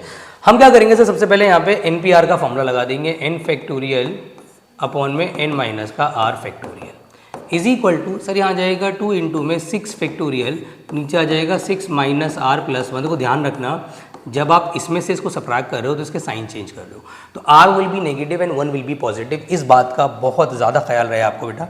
यहाँ पर आ जाएगा 5 फैक्टोरियल, यहाँ पर आ जाएगा 5 - का r factorial is equal to 2 into 6 factorial. अब मेरी कोशिश क्या रहेगी, अब मैं देखूँगा कि कौन सा फैक्टोरियल बड़ा है, और जो फैक्टोरियल बड़ा है उसको हम छोटे के इक्वल बना लेंगे। अब छोटे के इक्वल हम कैसे बना लेंगे, हमने देखा कि 5 फैक्टोरियल है जी, छोटा है एज कम्पेयर टू 6। सर यहाँ पे क्या है 5 - r, वो भी छोटा है एज कम्पेयर टू दिस, तो यहाँ आ जाएगा 2 इंटू 6 इंटू 5 फैक्टोरियल अपॉन में 7 - r को वी हैव टू एक्सपैंड, और कहाँ तक जाएंगे हम, 7 - r को लेकर के जाएंगे सर हम, 7 - r इंटू में 6 - r इंटू में 5 - r फैक्टोरियल। सर कुछ कट रहा है काट दो भाई, 5 - r से 5 - r कट जाएगा, 5 फैक्टोरियल से 5 फैक्टोरियल कट जाएगा, और सिंप्लीफाई करना है तो सर यहाँ आ जाएगा 7 - r। देखो अगर ये क्वेश्चन MCQ में आए तो मेरी एडवाइस है कि इसके बाद इस क्वेश्चन में तुक्का मार देना। तुक्का कैसे मारोगे मैं आपको बता देता हूँ। आप ये कर सकते हैं कि आप ऐसा r का वैल्यू सोचें कि जिसको रखने पर इन दोनों का प्रोडक्ट 12 बनना चाहिए, और ऐसा r का वैल्यू यहाँ पे 3 बन रहा है। If I take 3 over there, तो 7 - का 3 will become 4 and 6 - 3 will become 3 and 4 into 3 is 12। तो यहाँ पर r is equal to 3 is your answer आप ले सकते हैं, बट क्योंकि ये क्वेश्चन अगर सब्जेक्टेड में आ गया तो फिर ये ट्रिक फेल हो जाएगी और ये आपको लगानी भी नहीं चाहिए। तब आप क्या करोगे उस केस के अंदर, तब हम क्या करेंगे सर, हमने इसको इंटू कर लेंगे, मतलब बेसिकली हमने इसको क्या करा 42 - 7r - 6r + r² is equal to 12, तो r² - 13r पॉजिटिव का 30 is equal to 0। Sir r square minus का 10r minus 3r plus 30 equal to 0। तो r कॉमन ले लो, r माइनस 10, माइनस का 3 कॉमन ले लो, r माइनस 10। तो यार r माइनस का 3 और r माइनस का 10 इक्वल टू 0, तो r की वैल्यू एक 3 हो जाएगी और r की वैल्यू इज इक्वल टू 10 हो जाएगी। तो खुद सोचो यहाँ पर कि r इज इक्वल टू 10। सर यहाँ पर जो n की वैल्यूज़ हैं वो टोटल 5 और 6 हैं, तो क्या आपको लग रहा है कि r की वैल्यू n से एक्सीड कर जाएगी? This is impossible situation. तो we have to neglect this. यहाँ पे लिख देंगे सर इम्पॉसिबल, और यहाँ पे r is equal to 3 will be our correct answer. तो इस टाइप के क्वेश्चंस भी बेटा कॉम्पुटेशन वाली जो आइडेंटिटी मैंने आपको लिखवाई है उस पे बेस्ड ऐसे न्यूमेरिकल भी बन सकते हैं। अब हम बात कर लेते हैं बेसिकली उन क्वेश्चन की जो स्टेटमेंट वाले क्वेश्चन है। अगला क्वेश्चन है बच्चों आपके एक्सरसाइज का क्वेश्चन है। हमें एक यहाँ पे क्वेश्चन नंबर 9 दिया है कि हमारे पास सिचुएशन अवेलेबल है मंडे। अब सबसे पहले हमें क्या करना है, मंडे वर्ड में ये देख लेना है कि सर कोई लेटर हमारा यूज तो नहीं हो रहा या रिपीट तो नहीं हो रहा। तो सर मंडे में हमें एक चीज़ समझ आ रही है कि जो हमारे यहाँ पे मैं फर्स्ट पार्ट ले रहा हूँ, सेकंड पार्ट थर्ड पार्ट या मिसिंग है, बट कोई नहीं, मैं डिक्टेट कर दूंगा आपको। तो हमें सबसे पहले क्या देखना है कि टोटल लेटर्स कितने हैं। तो टोटल यहाँ पे लेटर्स अवेलेबल हैं 6। अब हमें क्या सिचुएशन देखनी है सर? हमें सिचुएशन देखनी है कि 4 लेटर यूज करने एट अ टाइम। चलिए ठीक है सर। तो number of words can be made, ये स्टेटमेंट्स लिखनी बहुत ज़रूरी है और आपको लिखनी भी एग्जाम में, can be made when we use 4 letters. अगर मैं यूज करता हूं 4 लेटर्स तो यहां आ जाएगा 6p4। अब कॉमन सेंस वाली बात है यार, यहाँ पे हम क्या लगाएंगे? शॉर्टकट लगाएंगे। शॉर्टकट कैसे लगाएंगे? हम यहाँ पे इंटू कर लेंगे इसको 4 बार, तो 6 इंटू 5 इंटू 4 इंटू 3। सर ये हो जाएगा 30, ये हो जाएगा 12, टोटल हमारा आंसर आ जाएगा 360 वेज। चलिए हो गया सर। अब क्या करना है? अब जैसे फॉर एग्जांपल इसका अगला पार्ट कह रहा है कि all the alphabets are used at a time. सारे लेटर यूज कर लिए गए हैं। सारे लेटर यूज करने का मतलब क्या हो गया बेटा कि when all letters are used, when all letters are used then the number of ways is, sir ये हमारा बन जाएगा 6p6, क्योंकि जितने हमें यूज करने और जितने अवेलेबल हैं वो एग्जैक्टली सेम हो गए। तो यहाँ पे npn हो जाएगा और npn आपको पता है किसके बराबर होता है? That's equal to 6 factorial. और सर वो कितना हो जाएगा? 720। अच्छा अगले में क्या कह रहा है? इसका जो आखिरी पार्ट है कह रहा है all are used but first letter is a vowel, is a vowel. पहला लेटर जो है वो क्या है? वोवेल है। ऐसे क्वेश्चंस भी आते हैं। इनफैक्ट एक एग्जांपल भी है, वो भी मैं आपको एक्सप्लेन कर दूंगा। तो स्टार्टिंग लेटर यहाँ पे वोवेल है, मैंने वोवेल को फिक्स कर दिया स्टार्टिंग में। सर वी फिक्स हो गया, तो एक स्टार्टिंग के लिए तो एक ही ऑप्शन है, लेकिन अल्फ़ाबेट तो यहाँ पे टोटल 6 थे और जो बचे हुए 5 हैं वो भी मुझे अरेंज करने हैं। तो स्टार्टिंग के लिए फिक्स है, तो स्टार्टिंग के लिए आप एक ही ऑप्शन ले लो। नहीं, आपको देखना पड़ेगा मंडे में how many options we have for the vowel. यहाँ पर सर 1 नहीं आएगा, यहाँ पे आपको देखना पड़ेगा कितने वोवेल्स अवेलेबल हैं। सर एक ये रहा, टोटल वोवेल 2 है, मतलब वोवेल के लिए फिल करने के लिए we have the 2 option but we use only 1। तो इसके लिए तो सर ऑप्शंस 2 हैं। अब कोई एक यूज हो गया होगा, तो 6 हमारे पास लेटर थे, यूज कुछ हो जाता है तो दोबारा यूज कर नहीं सकते। तो अब बचे हमारे पास 5 लेटर और बचे हुए 5 के सबको हमें यूज करना है बेटा। तो 2 इंटू में आ जाएगा 5 फैक्टोरियल, दैट इज 2 इंटू में 120, दैट शुड बी 240 हमारा आंसर हो जाएगा। अब इसी कॉन्सेप्ट पे बेस्ड एक एग्जाम्पल है, बहुत ही अच्छा एग्जाम्पल है, मैं यहाँ पे आपको डिक्टेट कर दे रहा हूँ। देखो एग्जाम्पल नंबर तो मुझे याद नहीं है, बट एग्जैक्ट मैं आपको बता दे रहा हूँ कि वहाँ पे हमें वर्ड दे रखा है डॉटर, ठीक है जी, और हमसे बोल रहे हैं कि पहले तो बताइए कि जो डॉटर है उससे टोटल नंबर ऑफ वर्ड्स यहाँ पे कितने बन सकते हैं। तो आप सबसे पहले क्या लिखेंगे कि टोटल लेटर कितने हैं? टोटल लेटर्स हैं सर इसके अंदर 1 2 3 4 5 6 7 8, तो यहाँ पे आ जाएगा 8। तो हमारे पास number of words, total number of words कितने बन जाएंगे सर इसके अंदर? 8 फैक्टोरियल। तो 8 फैक्टोरियल बनाऊंगा तो कितना आ जाएगा? 40320। ये आपको याद होना चाहिए, 8 का फैक्टोरियल होता है 40320। अगर याद होगा तो एग्जाम में आपका टाइम बच जाएगा। अब आपसे स्टार्टिंग पार्ट पता है क्या कह रहा है? स्टार्टिंग पार्ट आपसे कह रहा है कि number of words when all vowels are together. उसने कहा है कि नंबर ऑफ वर्ड्स हमें बनाने हैं जब सारे वोवेल्स जो हैं वो इकट्ठे हों, एक साथ हो। ये फर्स्ट पार्ट है। तो आपने करना कुछ नहीं है, जब भी इस टाइप के क्वेश्चंस आ जाए कि बोले वोवेल्स आर टुगेदर या सारे ए टुगेदर हो या सारे ई टुगेदर हो, इनमें आपने एक बॉक्स बनाना है, एक डब्बा बनाना है। तो आप एक बॉक्स बनाओ इसके अंदर और इसमें सारे वोवेल्स जितने भी अवेलेबल आपके डॉटर में वो डाल दो। जैसे ए यू ई, बस यही हमारे पास वॉवल है। बचा क्या?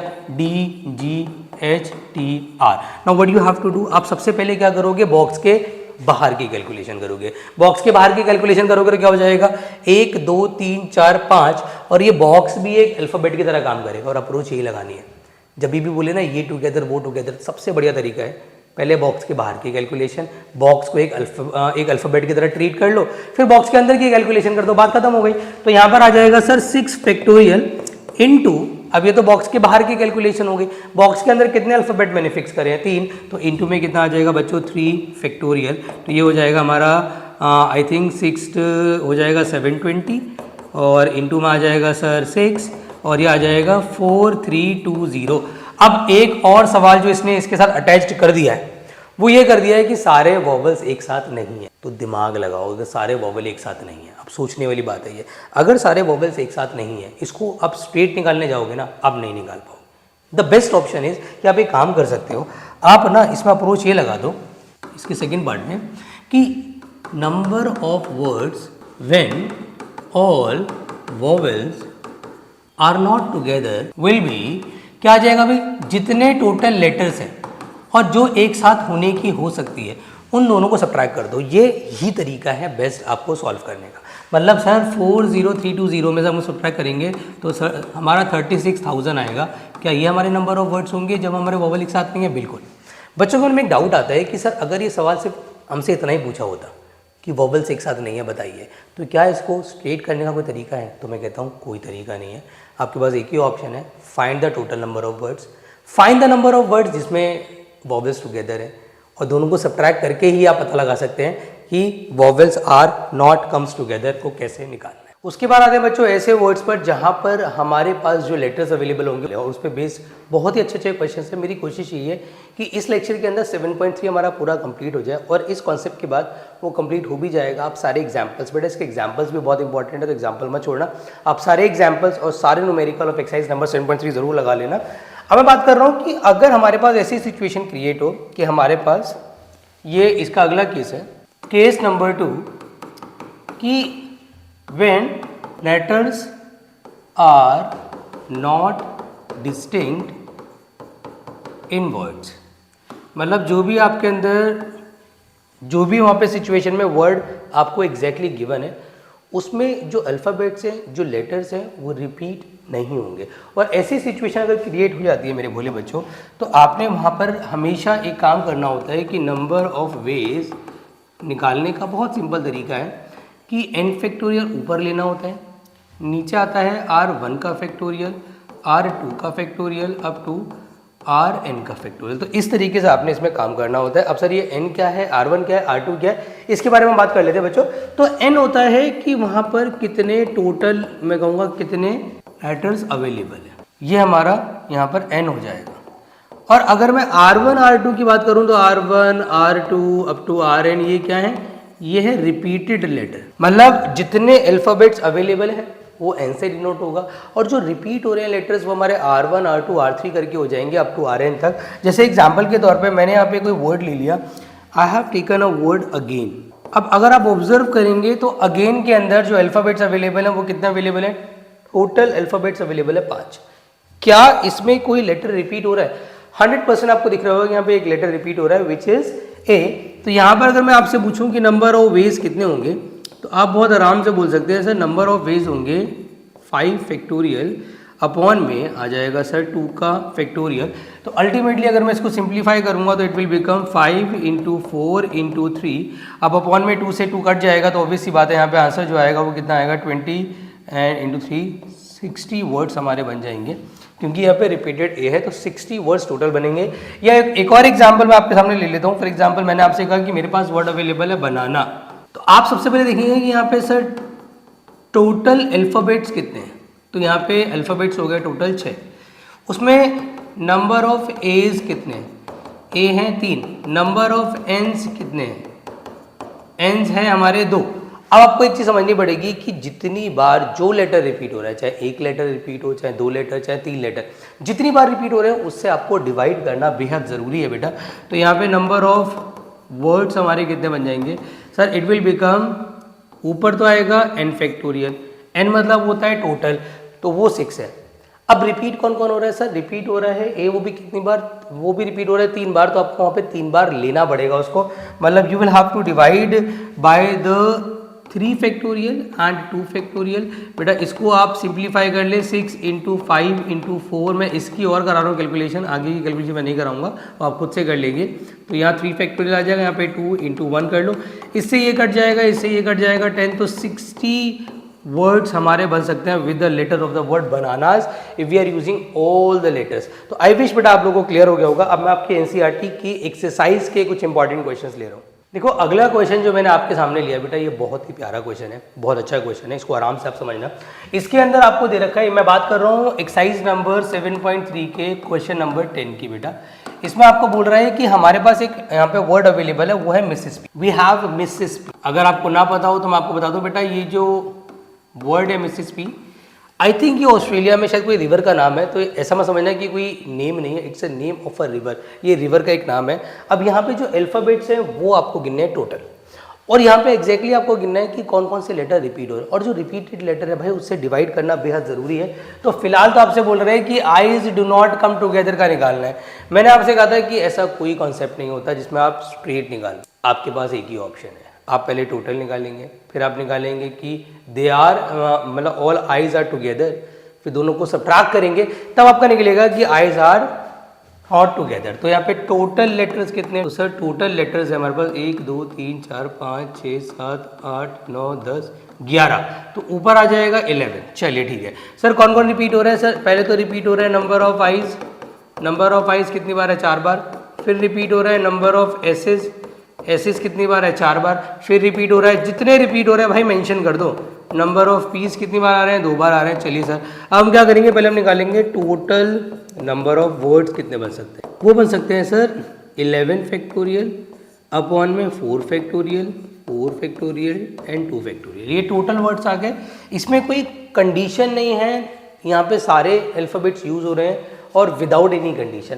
अब सर मैं इसमें निकालूंगा now when all A's are together. अब मैं जो ऑल आइज है उनको पहले मैं एक साथ कर दूंगा, पहले मैंने इनको टुगेदर कर दिया, ऑल आइज कम्स टुगेदर। तो ऐसी सिचुएशन में सर क्या सिचुएशन बनने वाली है, ध्यान समझना बच्चों। आप सबसे पहले क्या करेंगे, ऑल आइज आर टुगेदर मतलब आप एक बॉक्स बनाओ और जितनी भी आइज हैं सबको उठा करके बॉक्स में डाल दो, मतलब आई आई आई आई।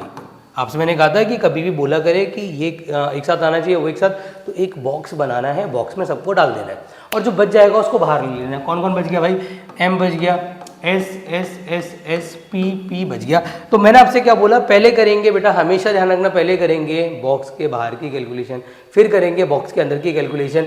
Box will behave as one alphabet, box एक अल्फ़ाबेट की तरह काम करेगा। तो चलिए हम वहाँ पे करते हैं कैलकुलेशन बेटा। तो सबसे पहले क्या आ जाएगा, 1 2 3 4 5 6 7 और ये पूरा का पूरा एक 8। तो ये हम कर रहे हैं आउटसाइड द बॉक्स की calculation which is 8 factorial upon में भाई आउट ऑफ द बॉक्स ले रहे हो, तो इसका मतलब क्या हो गया, जो बॉक्स के बाहर है सिर्फ उसको गिनना कि वो कितनी बार रिपीट हो रहा है। मीन्स यहाँ पे बॉक्स के बाहर आई को भी इग्नोर कर दो, बॉक्स के बाहर एस आ रहा है 4 बार, उससे आपको डिवाइड करना पड़ेगा, एंड आपका पी आ रहा है 2 बार, उससे भी आपको डिवाइड करना पड़ेगा। चलिए ये तो हमारा आ गया कि सारे आइज अगर टुगेदर हो। Now number of words when eyes do not come together, मतलब अगर सारे आइज एक साथ ना हो तो उस वाली सिचुएशन में आपने क्या करना है मेरे बोले बच्चों, जो आपने टोटल निकाला है वो 11 फैक्टोरियल 4 फैक्टोरियल 4 फैक्टोरियल 2 फैक्टोरियल। चलिए सर ये करना है, इसमें से सबट्रैक्ट करना है एक साथ होने की। अच्छा एक बात और, मैंने यहाँ पे एक चीज़ यहाँ पे आपको दिखाई नहीं है कि मैंने बॉक्स के बाहर की कैलकुलेशन तो कर दी, बट बॉक्स के अंदर की कैलकुलेशन आप कहोगे सर नहीं करी। वो इसलिए नहीं करी क्योंकि बॉक्स के अंदर कैलकुलेशन करने का फ़ायदा नहीं है। क्योंकि खुद सोचो कि बॉक्स के अंदर आई कितनी बार आ रहा है, 4 बार, और रिपीट भी कितनी बार हो रहा है, 4 बार। तो अल्टीमेटली आपके पास आपके सामने जो सिचुएशन क्रिएट होगी वो 4 से 4 कट जाएगा।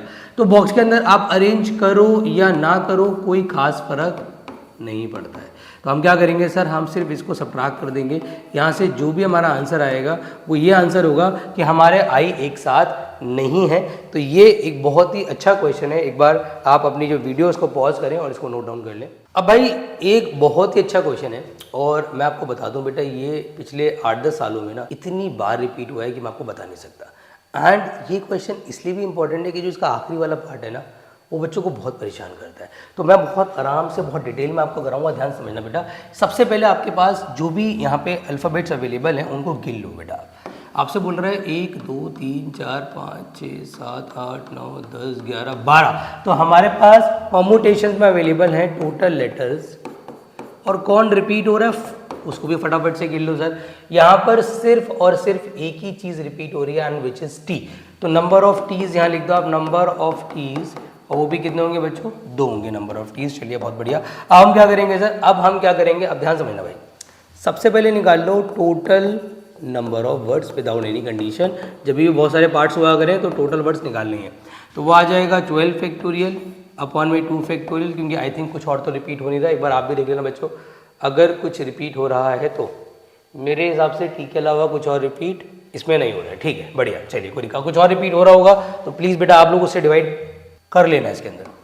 चलिए नेक्स्ट, अब से बोल रहा है कि यार वर्ड जो है वो स्टार्ट होना चाहिए पी से, एंड होना चाहिए एस पे, तो नंबर ऑफ वेज बताओ। तो आप लिखेंगे number of words when it start with P and and with S. अगर स्टार्ट हो रहा है पी पे और एंड हो रहा है एस पे, तो आप क्या करेंगे, 2 बॉक्स बनाएंगे स्टार्टिंग और एंडिंग में, इसको फिक्स कर देंगे। मतलब आपने पी को यहाँ फिक्स कर दिया, एस को यहाँ फिक्स कर दिया। अब आपको पता है कि बीच में जो अल्फ़ाबेट्स रह गए हैं वो हैं आपके टोटल कितने लेटर हैं, 10। आपको पता है कि यार ये पी और एस तो फिक्स हो गए, उनको तो आप एग्जिट मार दो, उनको तो अरेंज ही नहीं करना। जिसको अरेंज नहीं करना तो आप हटा दो। तो बचे कितने लेटर, बचे 10 लेटर। आपने क्या करना है, उनको अरेंज करना है। तो क्या बनेगा भाई, बहुत आराम बना बच्चों। आप लिखेंगे नंबर ऑफ वर्ड्स, यहाँ बनेंगे सर टोटल बचे हैं 10, उन्हीं को मुझे अरेंज करना है। अपॉन में आ जाएगा 2 का फैक्टोरियल, उसको सॉल्व करने में विल गेट द आंसर। ठीक है, ये हो गया हमारा स्टार्टिंग पार्ट। अगला पार्ट क्या कह रहा है मेरे भोले बच्चों, अगला पार्ट कह रहा है इसके अंदर कि when all the vowels are together. मैंने क्या बोला, जब ये भाई देखो ये कॉन्सेप्ट ना बहुत इंपॉर्टेंट है, इसे आप हल्के में मत लेना। वॉवेल्स आर टुगेदर का मतलब होता है सारे वॉवेल को उठाओ, व्हेन ऑल द वॉवेल, और एक डब्बे में डाल दो। आर टुगेदर, इसका क्या मतलब हो गया, इसका मतलब हो गया मैंने बॉक्स बनाया और सारे वॉवेल को उठा करके उसमें डाल दिया। मतलब ए ई आई ओ यू, आई थिंक इसमें सारे ही यूज हो रहे हैं वॉवेल, वो सारे ले लिए। तो बचा क्या, P R M T T N S. अब मैं क्या करूँगा, ध्यान देना।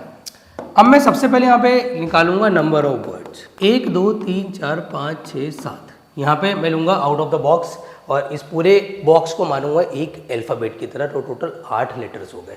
तो सर यहाँ पे आ जाएगा 8 फैक्टोरियल, क्योंकि बाहर ये 7 हो गया और ये 8वां हो गया। और बाहर बॉक्स के बाहर कौन यहाँ पे सिंप्लीफाई हो रहा है या कौन रिपीट हो रहा है, सर एक ही चीज़ रिपीट हो रही है, विच इज़ टी, कुछ और रिपीट हो नहीं रहा। तो 2 फैक्टोरियल से डिवाइड कर दिया। इनटू में बॉक्स के अंदर की कैलकुलेशन को रिप्रेजेंट करना बहुत ज़रूरी है। और बॉक्स के अंदर की कैलकुलेशन यहाँ पे 5 लेटर से 5 अरेंज होंगे तो 5 फैक्टोरियल हमारा आ जाएगा। इसको सिंप्लीफाई करने ना you will get the answer. तो ये था पहला पार्ट एंड दूसरा पार्ट। अब बच्चों को कौन सा पार्ट परेशान करता है, वो है तीसरा पार्ट, उसकी हम बात कर लेते हैं बच्चों। अगला पार्ट कह रहा है, जो इसका तीसरा पार्ट है वो कहता है कि हमारे पास सिचुएशन बहुत सिंपल है कि 4 लेटर हमेशा बिटवीन पी एंड एस चाहिए। मतलब पी और एस कहीं पर भी हो, बस एक कंडीशन अप्लाई कर दी कि पी और एस के बीच में हमेशा 2 लेटर्स मेरे को चाहिए। तो मैं क्या करूँगा सर, पहले मैंने काम करता हूँ, मेरे पास अल्फ़ाबेट्स 12 हैं, यहाँ पे ना 12 बॉक्सेस बना लेता हूँ, 5 6 7 8 9 10 11 12। अब मैं बच्चों को कहता हूँ कि सबसे पहले आप एक काम करो, आप यहाँ पे पी और एस को ही अरेंज कर लो। मतलब कुछ और अरेंज मत करो, आप खाली पी एंड एस को अरेंज कर लो कि वो कहाँ कहाँ अवेलेबल हो सकते हैं। तो अगर मेरा एक पी फॉर एग्जाम्पल यहाँ हुआ और मुझसे बोल रहा है कि उनके बीच में 4 लेटर होने ही चाहिए, तो आफ्टर 4 लेटर गैप हमारा एस यहाँ होना चाहिए। अगर मेरा पी यहाँ होता है तो एस यहाँ होना चाहिए। अगर पी यहाँ हुआ तो यहाँ होना चाहिए। अगर पी यहाँ हुआ तो एस यहाँ होना चाहिए। अगर पी यहाँ हुआ तो एस यहाँ होना चाहिए। हो सकता है पी यहाँ पर हो, P6 S6 P7 S7। मैं इस हिसाब से अरेंज कर रहा हूँ कि अगर P और S के बीच में हम देखें तो आप ऑब्जर्व करेंगे every time there is a 4। देखो यहाँ पे अगर मैं P ये रहा S ये रहा, आप देख सकते हैं 4 लेटर गैप, 4 लेटर का गैप। अगर यहाँ पे मैं ले रहा हूँ P2 S2 तो इसके बीच में भी 4 लेटर का गैप। तो गैप्स मैंने हमेशा 4 कर लिया। अब स्टार्टिंग में P एंड में S करके ऐसा कर लिया। अब उल्टा भी कर सकते हो कि स्टार्टिंग में S एंड में P करके। तो ऐसे करके हमारा P एंड S को अरेंज करने के कितने वेज हो जाएंगे, तो number of ways for P and S will be 7 ऐसे हो गए हैं। अब s को आगे लिखेंगे, p को पीछे 7 और आ जाएंगे, टोटल वेज हो गया 14। अब हमें क्या करना है भोले बच्चों, अब हमें सिंपली बाकी के बचे हुए जो लेटर्स हैं जो उनके बीच में आ रहे हैं, गैप्स में आ रहे हैं, उनको भी अरेंज कर देना है। तो उसके लिए मैं क्या लिख दूंगा, नंबर ऑफ वर्ड्स आर, भैया हमारे पास एक तो ये अरेंज ऑलरेडी हो चुके हैं, इनके अलावा पी एंड एस को अगर मैं हटा दूं, इनके अलावा मेरे पास कितने अल्फ़ाबेट्स अरेंज करने के लिए बचे हैं सर, टोटल अल्फ़ाबेट बचे अरेंज करने के लिए 10। तो वो क्या आ जाएगा सर, यहाँ पे आ जाएगा 10 फैक्टोरियल, नीचे क्या आ जाएगा सर, नीचे आ जाएगा 2 फैक्टोरियल। क्यों आएगा, क्योंकि सर रिपीट भी हो रहा है। इसको अगर मैं सॉल्व करूँगा, सिंप्लीफाई करूँगा, I will get the answer. तो चलिए शुरू करते हैं बेटा कॉम्बिनेशन। कॉम्बिनेशन की पहले मैं डिटेल की बात कर लेता हूँ कि कॉम्बिनेशन सर कब लगता है। मैंने आपको बोला कि कभी भी बात हो बेटा सिलेक्शन की, whenever we talk about selection, simple way है, बच्चों को एक मन में डाउट रहता है सर हम ये डिफरेंशिएट नहीं कर पा रहे हैं कि कब परमुटेशन कब कॉम्बिनेशन। बड़ा सिंपल सा बेसिक सा डिफरेंस है। whenever we talk about the arrangement we must use the permutation and whenever we need to select something we must use the combination। तो सिलेक्शन मतलब कॉम्बिनेशन, अरेंजमेंट मतलब permutation. अब sir इसका बड़ा simple सा एक फॉर्मूला होता है, NCR का फॉर्मूला होता है भोले बच्चों, n फैक्टोरियल अपॉन में r फैक्टोरियल n माइनस का r factorial. Now you have to understand कि सर ये n क्या है, ये r क्या है। जैसे वहाँ पे था NPR में, वैसा ही NCR में है। और n क्या होता है बच्चों, यहाँ पर n होता है टोटल ऑब्जेक्ट्स जो अवेलेबल होते हैं, टोटल ऑब्जेक्ट्स। अब ऑब्जेक्ट्स क्यों लिख रहा हूँ, क्योंकि यहाँ पे ऑब्जेक्ट में सब कुछ आ गया, इसमें अल्फ़ाबेट्स भी आ गए, इसमें नंबर्स भी आ गए, इसमें मैं कहूँगा पर्सन्स भी आ गए, एवरीथिंग कंटेन इन ऑब्जेक्ट्स। और आर होता है सिलेक्टेड, या मैं ये बोल सकता हूँ कि number of selection, number of the selection. मतलब हमारे पास अगर 100 स्टूडेंट हैं और मैं उसमें से कह रहा हूँ कि मुझे सिलेक्ट करने हैं बेटा 40 स्टूडेंट, तो अल्टीमेटली यहाँ पर जो मेरा आर है वो 40 होगा और एन जो होगा वो 100 होगा। You need to understand that. उसके अलावा कुछ इंपॉर्टेंट रिजल्ट्स हैं जो आपको ध्यान रखने हैं बच्चों। बट एक बात ध्यान रखना कि आर कभी भी एन से यहाँ पर भी एक्सीज नहीं करता। ऑब्वियस सी बात है, अगर मैं आपसे कहूँ कि 100 स्टूडेंट है उसमें से 101 बच्चे आप वहाँ पे सिलेक्ट कर लो, हाउ इज़ इट पॉसिबल। जब अवेलेबिलिटी 100 की है तो मैक्सिमम 100 रीच करेगा ना, तो या तो आर मैक्सिमम रीच करेगा एन के बराबर, या आर हमेशा एन से छोटा होगा। उसके अलावा कुछ इंपॉर्टेंट रिजल्ट है मेरे भोले भाले बच्चों, वो भी आपको याद होने चाहिए। नंबर 1 सर NC0 जो है ना, उसे हमें सॉल्व करने की ज़रूरत नहीं है, वो 1 के बराबर होता है। 100C0 1, मैं कहूँगा 1000C0 1। एक और चीज़ आपने दिमाग में रखनी है सर, NCN अगर मैं लेता हूँ तो वो भी 1 के बराबर होता है, और NC1 अगर मैं लेता हूँ तो वो n के बराबर होता है। अब NC1 n के बराबर क्यों हो रहा है, उसका रीज़न आप यहाँ पे देख सकते हैं कि अगर मैं NC1 को देखो NCN को अगर मैं सॉल्व करूँगा तो आप देख सकते हैं n फैक्टोरियल आपस में कट जाएगा, यहाँ 0 फैक्टोरियल आ जाएगा। NC1 की अगर मैं बात करूँ तो n फैक्टोरियल, यहाँ पे 1 फैक्टोरियल की कोई इंपॉर्टेंस नहीं है, n-1 फैक्टोरियल आप एक्सपैंड करके n-1 से n-1 काट दोगे तो n आ जाएगा। तो ये कुछ इंपॉर्टेंट रिजल्ट हैं जिनका आप स्ट्रेट दिमाग में रखो, क्योंकि अगर ऐसी सिचुएशंस बनती हैं तो आप इनका आंसर स्ट्रेट लिख पाओगे। उसके अलावा आपको एक और चीज़ पता होनी चाहिए बेटा, NCX अगर NCY के बराबर है NC में, तो R के पास ना ऑप्शंस दो हैं, या तो उन दोनों आपस में इक्वल होना पड़ेगा, मतलब या तो X = Y होना चाहिए, या फिर अगर X और Y बराबर नहीं है तो x + y का सम n के बराबर होना चाहिए। इसमें से कोई एक कंडीशन 100% ट्रू होगी। ऐसा नहीं हो सकता कि x y के इक्वल भी नहीं है, और यहाँ पे ऐसा भी नहीं हो सकता कि उन दोनों का सम जो है n के बराबर। मतलब कोई एक सिचुएशन ही एक बार में ट्रू होगी। जैसे एग्जाम्पल के तौर पे इफ आई एम सेइंग कि यहाँ पे 7C3 है और यहाँ पे 7C4 है, तो इट मेक सेंस, ये ठीक कंडीशन है। 7C3 और 7C4 बराबर है, क्यों? क्योंकि अगर आप ऑब्जर्व करेंगे सर n सेम है और r डिफरेंट है, बट r का सम जो है वो n के बराबर है, जो कि होना चाहिए। मतलब ये दोनों कॉम्बिनेशन का आंसर 100% सेम आएगा। आप चाहे तो एक्सपेंड करके देख लो। आपने एक्सपेंड किया तो यहाँ कितना आएगा, 7 फैक्टोरियल, यहाँ आ जाएगा 3 फैक्टोरियल, और यहाँ माइनस करेंगे तो 4 फैक्टोरियल। यहाँ पे आ जाओ भाई, 7 फैक्टोरियल 4 फैक्टोरियल सब्ट्रैक्ट करो तो 3 फैक्टोरियल आ गया। तो बात तो एक ही है ना, 100% सेम होते हैं। अच्छा एक और बात, एक और रिजल्ट बड़ा प्यारा है बेटा कि NCR बोलो या NCN-R बोलो, आप इसी से निकाल लो ना वाला रिजल्ट। NCR और NCN-R ये मैंने कहाँ से आइडेंटिफाई करा, यहीं से करा है। वो कैसे कि आप खुद ऑब्जर्व करो, अगर मैं R और N-R को ऐड करूँ तो तो r से r कट जाएगा, बचेगा क्या n, और n इज इक्वल टू क्या हो जाएगा n। तो ये फॉर्मूला 100% बेटा वेरीफाइड है, तो ये फॉर्मूला भी आप यूज़ कर सकते हैं। अब मैं आपको बताने जा रहा हूँ कि कॉम्बिनेशन में अगर आपने सिंपली वे में करना है, you don't want to apply the identity, आप नहीं लगाना चाहते फॉर्मूला, तो ये here is a short trick to solve the combination. और वो शॉर्ट ट्रिक क्या है, जैसे एग्जाम्पल के तौर पर आपको निकालना है 5C2, तो आप सिर्फ r की वैल्यू देखो। जैसे मैंने आपका परमुटेशन में बताया था ना कि अब r देखो, उतनी बार एक्सपैंड कर दो, सेम चीज़ यहाँ पर है, बट यहाँ पे एक फ़र्क आ गया है, यहाँ पे r फैक्टोरियल से डिवाइड भी करना पड़ेगा। मतलब आपने देखा कि r की वैल्यू 2 है, तो आप जो 5 है उसको 2 बार डिक्रीज कर दो, मतलब कितना आ जाएगा यहाँ पे 5 इंटू 4 अपॉन में 2 इंटू 1, इससे इसको कट किया, कितना आ गया sir, it must be 10, it must be 10। तो अपॉन में r फैक्टोरियल से आपको डिवाइड करना पड़ेगा। एक और एग्जांपल लेता हूँ, जैसे मैंने आपसे बोला कि यहाँ पे जो हमें दे रखा है 9C3, तब r की वैल्यू कितनी है, r की वैल्यू 3 है और n कितना है 9 है, तो मैं क्या करूँगा, n को 3 बार रिड्यूस कर दूंगा और अपॉन में r फैक्टोरियल से डिवाइड कर दूंगा, मतलब 9 इंटू 8 इंटू 7 अपॉन में 3 इंटू 2 इंटू 1। सर इससे ये कट जाएगा, इससे ये कट जाएगा, ये आ गया 12 इंटू 7, और आई थिंक इसका आंसर आएगा 96 या 84, या जो भी है 84 आएगा। चलिए अच्छा, अब अगर कंडीशन ऐसी क्रिएट हो, सर एक बात बताइए, अगर ऐसा हो गया यहाँ पे 21C 19 हो गया, उसमें तो फंस जाएंगे सर हम।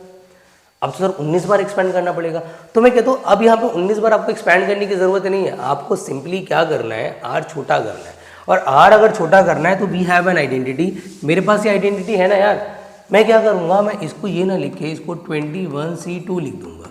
अब मुझे जो कॉम्बिनेशन का 21 है उसको कितनी बार सॉल्व करना है, मैक्सिमम 2 बार। तो व्हाट आई डू, सर यहाँ पे आ जाएगा 21 इंटू 20 डिवाइडेड बाई 2 इंटू 1, इससे इसको कट किया 10, कितना आ गया 210। तो आई एम 100% श्योर कि कॉम्बिनेशन का जो बेस है वो हमारा मजबूत हो गया है। अब इस पे बेस्ड हम बहुत सारे न्यूमेरिकल सॉल्व करने वाले हैं। आपका कॉम्बिनेशन इस लेक्चर के बाद 100% क्लियर हो जाएगा। बच्चों क्वेश्चन नंबर 1 से ही स्टार्ट करते हैं। क्वेश्चन नंबर 1 बहुत प्यारा है जी, NC8 is equal to NC2 दिया है यार, हमसे बोल रहा है NC2 निकाल दो। मेरे भोले बच्चों, अभी मैंने आपको बताया कि अगर n बराबर हो तो या तो r को बराबर होना पड़ेगा, और बराबर नहीं है तो r का जो सम है वो n के बराबर होना पड़ेगा। तो यहाँ से n इज इक्वल टू आराम से निकाल लो आप, 8 + 2, आपका n इज इक्वल टू 10 आ गया। आपको निकालना है NC2, मतलब आपको निकालना है 10C2, मतलब 10 इंटू 9 अपॉन में 2 into 1। It's a very very basic question of exercise number 6.4, आपको बहुत अच्छे से क्लियर हो गया होगा। अगले क्वेश्चन पे चलते हैं। देखो बच्चों, इस टाइप के भी क्वेश्चंस आपके एक्सरसाइज में अवेलेबल हैं, और इसमें आपको n निकालना होता है, और बड़े अच्छे क्वेश्चन होते हैं, और इनके आंसर्स ना बड़े आराम से आते हैं बेटा। इसमें बेसिकली आप ना, पता है क्या करना, आप यहाँ पे NCR वाला आइडेंटिटी मत लगाना, आप इसमें शॉर्टकट लगाना। आप शॉर्टकट कैसे लगाओगे मेरे बोले बच्चों, आपने सिंपली काम करना है यार, n को 3 बार रिड्यूस करना, मतलब यहाँ पे आ जाएगा 2n, फिर यहाँ जाएगा 2n - 1, फिर यहाँ जाएगा 2n - 2 डिवाइडेड बाय 3 फैक्टोरियल। फिर यहाँ रेशियो लेते हैं, यहाँ पे सर n को 3 बार रिड्यूस करेंगे, n -1 n - 2 divided by 3 factorial, और इज इक्वल टू में 12 रेशियो बना जाएगा। सर अब क्या करेंगे सर, अब जो ब्रैकेट सॉल्वेबल है, जिस ब्रैकेट से जो चीज़ कॉमन आ सकती है, we have to take it. मतलब जैसे यहाँ से 2 कॉमन आ रहा है, मैंने 2 कॉमन ले लिया तो 4n आ गया, 2n - 1 आ गया, n - 1 आ गया, डिवाइडेड बाय 3 फैक्टोरियल। सर इसका रेसिप्रोकल कर दो, यहाँ पे 3 फैक्टोरियल आ जाएगा, n -1 n - 2 is equal to 12:1। Sir जो कट रहा है काट दो भैया, 3 फैक्टोरियल से 3 फैक्टोरियल गया, n - 1 से n - 1 गया, सर n से n गया, और कुछ तो खास कटता हुआ नज़र नहीं आ रहा, तो 4 के साथ 2n - 1 आ जाएगा, n - 2 आ जाएगा, इज इक्वल टू 12। चलिए जी अब इंटू कर लेते हैं, इसको क्रॉस मल्टीप्लाई करेंगे, कितना आ जाएगा 8n - 4 is equal to, sir यहाँ जाएगा 12n - 24। अब क्या करेंगे सर, n की वैल्यूज़ एक तरफ कर दो भैया, सिंप्लीफाई करना है बेसिकली बच्चों, कुछ खास है नहीं इसके अंदर। -24 + 4, sir -4n is equal to -20। साफ साफ हमें नज़र आ रहा है कि अगर मैं इस नेगेटिव से नेगेटिव काटूँ तो n is equal to 20 divided by 4, and which is equal to 5। तो ऐसे न्यूमेरिकल भी एग्जाम में अगर आ जाए तो approach is very very simple, you need to apply the shortcut. Shortcut से आप कॉम्बिनेशन को सॉल्व करें and you will get the answer. अगले क्वेश्चन की तरफ बढ़ते हैं। अब लेते हैं बेटा क्वेश्चन नंबर, ये आपका थर्ड है एक्सरसाइज का। अब now you need to understand कि सर हमें कैसे पता लगेगा कि ये कॉम्बिनेशन का क्वेश्चन है। बच्चों देखो, या तो साफ साफ लिखा होगा क्वेश्चन में यू नीड टू सिलेक्ट, या हमें इतना सिलेक्ट कर रहे हैं, इतना चूज कर रहे हैं, और कुछ में लिखा नहीं होता, कुछ में ना एक अंडरस्टैंडिंग वाली बात होती है। जैसे यहाँ पे हमें अंडरस्टैंड करना पड़ेगा कि सर हमारे पास बोल रहा है how many chords can be drawn from the 21 points. तो यार मुझे बनाना है कॉर्ड्स, मेरे पास अवेलेबल है सर्कल। अब इमेजिन करो वी हैव अ सर्कल, और जो सर्कल है उसके ऊपर मेरे पास 21 पॉइंट्स ऐसे करके ना, 21 1 2 3 ऐसे करके मेरे उस सर्कल के ऊपर 21 पॉइंट है। And I need to select the 2 points, मुझे 2 पॉइंट्स वहाँ सेलेक्ट करने पड़ेंगे टू मेक अ कॉर्ड, क्योंकि वो पूछ रहा है नंबर ऑफ कॉर्ड्स। अब 21 पॉइंट्स थोड़ी ना मिलकर एक साथ कॉर्ड बन जाता है। अब खुद इमेजिन करो कि यार 21 जो पॉइंट्स है उसमें से 2 पॉइंट मैं चूज करूंगा, फिर मैं उनको ज्वाइन करूंगा, तो मेरा क्या बन जाएगा। एग्जाम्पल के तौर पे मैंने इस पॉइंट को चूज किया, इस पॉइंट को चूज किया, ज्वाइन किया, तो कॉर्ड बना ना। तो यार सीधा सीधा लिखोगे आपकी टोटल हमारे पास पॉइंट्स कितने अवेलेबल है, टोटल पॉइंट्स अवेलेबल है 21। रिक्वायर्ड कितने हैं सर, एग्जाम में ऐसे ही लिखना है, रिक्वायर्ड है 2। और आप क्या लिखेंगे एग्जाम के अंदर, number of chords can be made is equal to 21C2। 21 में से मैं 2 यहाँ पे सिलेक्ट कर रहा हूँ, तो क्या आ जाएगा मेरे भोले बच्चों, 21 × 20 divided by 2 × 1, that will be cancel out. Answer कितना आ जाएगा, 210 will be your answer. Is that clear to everyone? सबको आई थिंक समझ आ रहा होगा कि यहाँ पे सिलेक्शन हुआ है, इस वजह से मैंने यहाँ पे कॉम्बिनेशन लगाया है। अब यहाँ पे तो आपको सीधा सीधा देख के पता लग रहा है कि सर इसमें तो कॉम्बिनेशन ही लगना चाहिए। लिखा है ना, how many ways can a team of 3 boys 3 girls be selected from the 5 boys and 4 girls. अब सर यहाँ पे लिखा हुआ आ गया शब्द क्या, कि बी सिलेक्टेड, मतलब पहले मैं क्या लिखूंगा सर, टोटल बॉयज कितने अवेलेबल है, total boys are 5, total girls कितनी अवेलेबल है, टोटल गर्ल्स आर 4। और सर यहाँ पर हमें रिक्वायर्ड गर्ल्स कितनी है, required girls and boys are 3 and 3। अब मैं क्या करूंगा sir, number of ways to select 3 boys and 3 girls, 3 boys और 3 गर्ल्स अगर मुझे सिलेक्ट करनी है। अब मैं देखूंगा सर बॉयज़ कितने अवेलेबल है, अवेलेबल बॉयज़ कितने मेरे बोले बच्चों, अवेलेबल बॉयज़ है 5 में से कितने सिलेक्ट करने हैं, 3। अवेलेबल गर्ल्स कितनी है सर, 4 में से कितनी सिलेक्ट करने हैं, 3। आप कॉम्बिनेशन को पहले सिंप्लीफाई कर सकते हो, व्हाट यू कैन डू, आप देख सकते हो यार 5C3 है, 5 को 3 बार बोलना पड़ेगा, मैं 8 छोटा कर सकता हूँ, 100% I can do that. What I do sir, 5C2 लिख लेते हैं, यहाँ पे 4C1 आ जाएगा ना, मैंने R को छोटा कर लिया।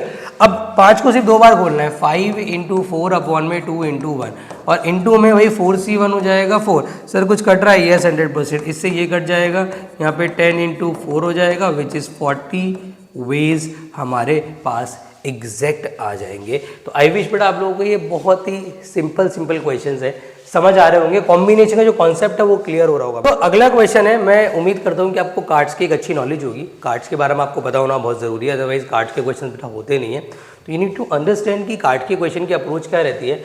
आपसे कह रहे हैं कि determine the number of 5 card combination out of the deck of 52 cards if there is exactly 1 ace in each combination.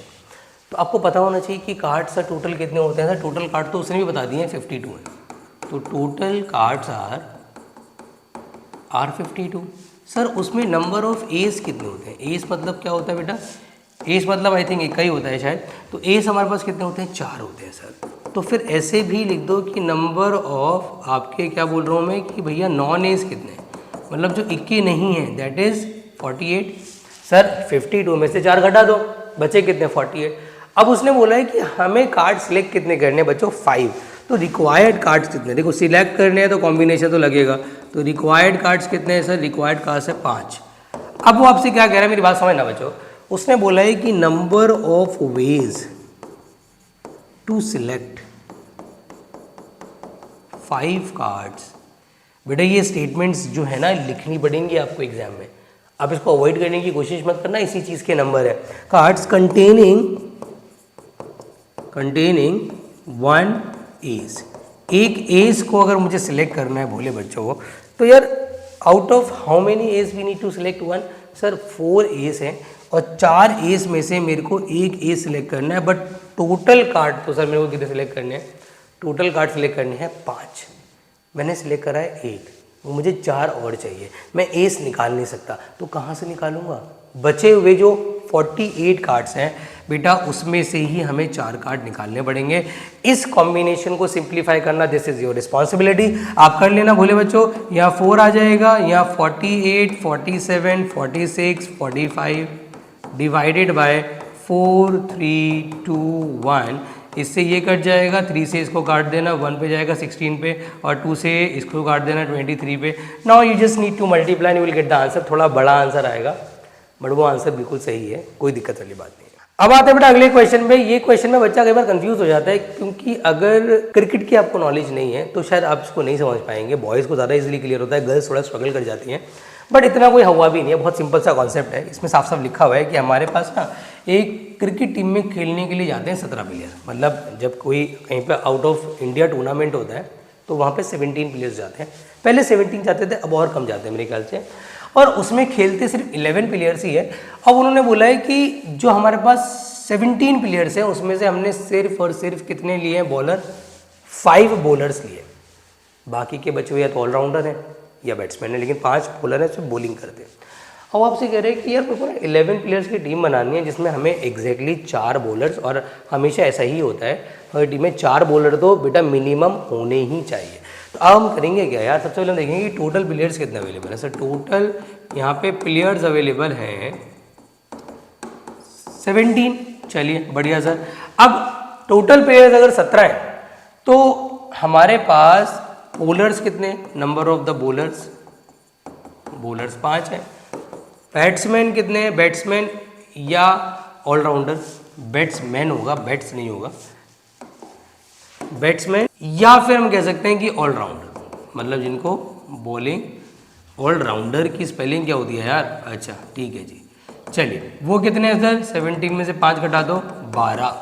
अब हमसे बोल रहा है भैया 11 प्लेयर सिलेक्ट करो और 4 बॉलर लेना, 4 बॉलर से ज़्यादा लेना अलाउड नहीं है। कोई बात नहीं सर, तो यहाँ पे मैं लिखूंगा number of ways to select 11 players team including 4 bowlers. तो सर इस वाली सिचुएशन में क्या होगा सर, यहाँ पे बड़ा आराम समझना आप कि सर हमारे पास बॉलर 5 हैं, 5 में से मेरे को सिलेक्ट करने हैं 4 बॉलर। अब मुझे जो एक बॉलर है उसको साइड कर देना है। अब मुझे पता है कि मेरे 4 सिलेक्ट हो चुके हैं, 11 प्लेयर की टीम चाहिए, सर कितने और चाहिए, 4 हटाओ 11 में से बचे 7। अब वो 7 कहाँ से आएंगे, वो इस 5 में से तो नहीं आ सकते ना, ये तो हो गया इनका काम। तो बचे हुए जो बेटा 12 प्लेयर्स हैं वो मेरे लिए एक ऑप्शन है। तो मैं क्या करूँगा सर, बाकी बचे हुए जो 12 हैं उसमें से 7 प्लेयर्स निकालने की कोशिश करूँगा। इट मीन्स सर मैं इसको और सिंप्लीफाई अगर करना चाहूँ तो 5C4 को मैं 5C1 भी लिख सकता हूँ, और 12C7 को मैं 12C5 भी लिख सकता हूँ, और उसके बाद मैं नॉर्मली इसको सॉल्व कर लूँगा and I will get the answer. तो ये बहुत इजी क्वेश्चन है। एक आखिरी क्वेश्चन लेते हैं कॉम्बिनेशन का, उसके बाद मैं एक एग्जाम्पल लूँगा और हम क्लास को वाइंड अप करें। भैया आखिरी क्वेश्चन है ये आपके एक्सरसाइज का, एक्सरसाइज ऑलमोस्ट को कंप्लीट ही करा दिया। मिसलिनियस का लेक्चर हम थोड़ा सेपरेट रखेंगे क्योंकि मिसलिनियस बहुत वास्ट है एंड आई वांट कि मिसलिनियस मैं आपको ढंग से कराऊँ। तो मिसलिनियस अगर आपको ढंग से करनी है बेटा तो आप ना उसका अलग से ही लेक्चर देखें, क्योंकि उसमें परमुटेशन, कॉम्बिनेशन और कुछ अच्छे लेवल के क्वेश्चंस हैं, तो उसकी हम एक सेपरेट लेक्चर ही रखेंगे। अभी फिलहाल इसको समझ लेते हैं कि हमसे बोल रहा है how many ways can student choose a program of 5 courses in which 9 courses are available, और 2 कोर्सेज स्पेसिफिक जो है वो कंपलसरी है। भैया टोटल कोर्स है 9, उसमें से 2 कोर्स जैसे हैं जो हमें कंपलसरी हैं, जो हमें लेने ही लेने हैं। जैसे आपका for example if you take science, आपको पता होगा कि साइंस लेते टाइम आपका केमिस्ट्री, फिजिक्स जो होता है वो कंपलसरी होता है, और इंग्लिश कंपलसरी होता है। अब फिर मैथ्स, बायोलॉजी, CS वगैरह में आपके पास चॉइस होती है, तो जो सब्जेक्ट कंपलसरी है हमें सबसे पहले उनको ले लेना है। इसमें भी हमें ऐसे ही करना है सर। हमारे पास टोटल कोर्सेज कितने अवेलेबल है सर, टोटल कोर्सेज अवेलेबल है 9, और कंपलसरी कोर्सेज कितने हैं सर, कंपलसरी कोर्सेज हैं 2, और नॉन कंपलसरी कितने, नॉन कंपलसरी हैं सर 7। चलिए तो नंबर ऑफ वेज, अच्छा रिक्वायर्ड कितने बच्चों, मतलब कितने उस बच्चे ने करने ही हैं सिलेक्ट, उसको सिलेक्ट करने हैं टोटल 5। तो अब मैं आपको क्या बता रहा हूँ, सुनना मेरी बात ध्यान से। number of ways to select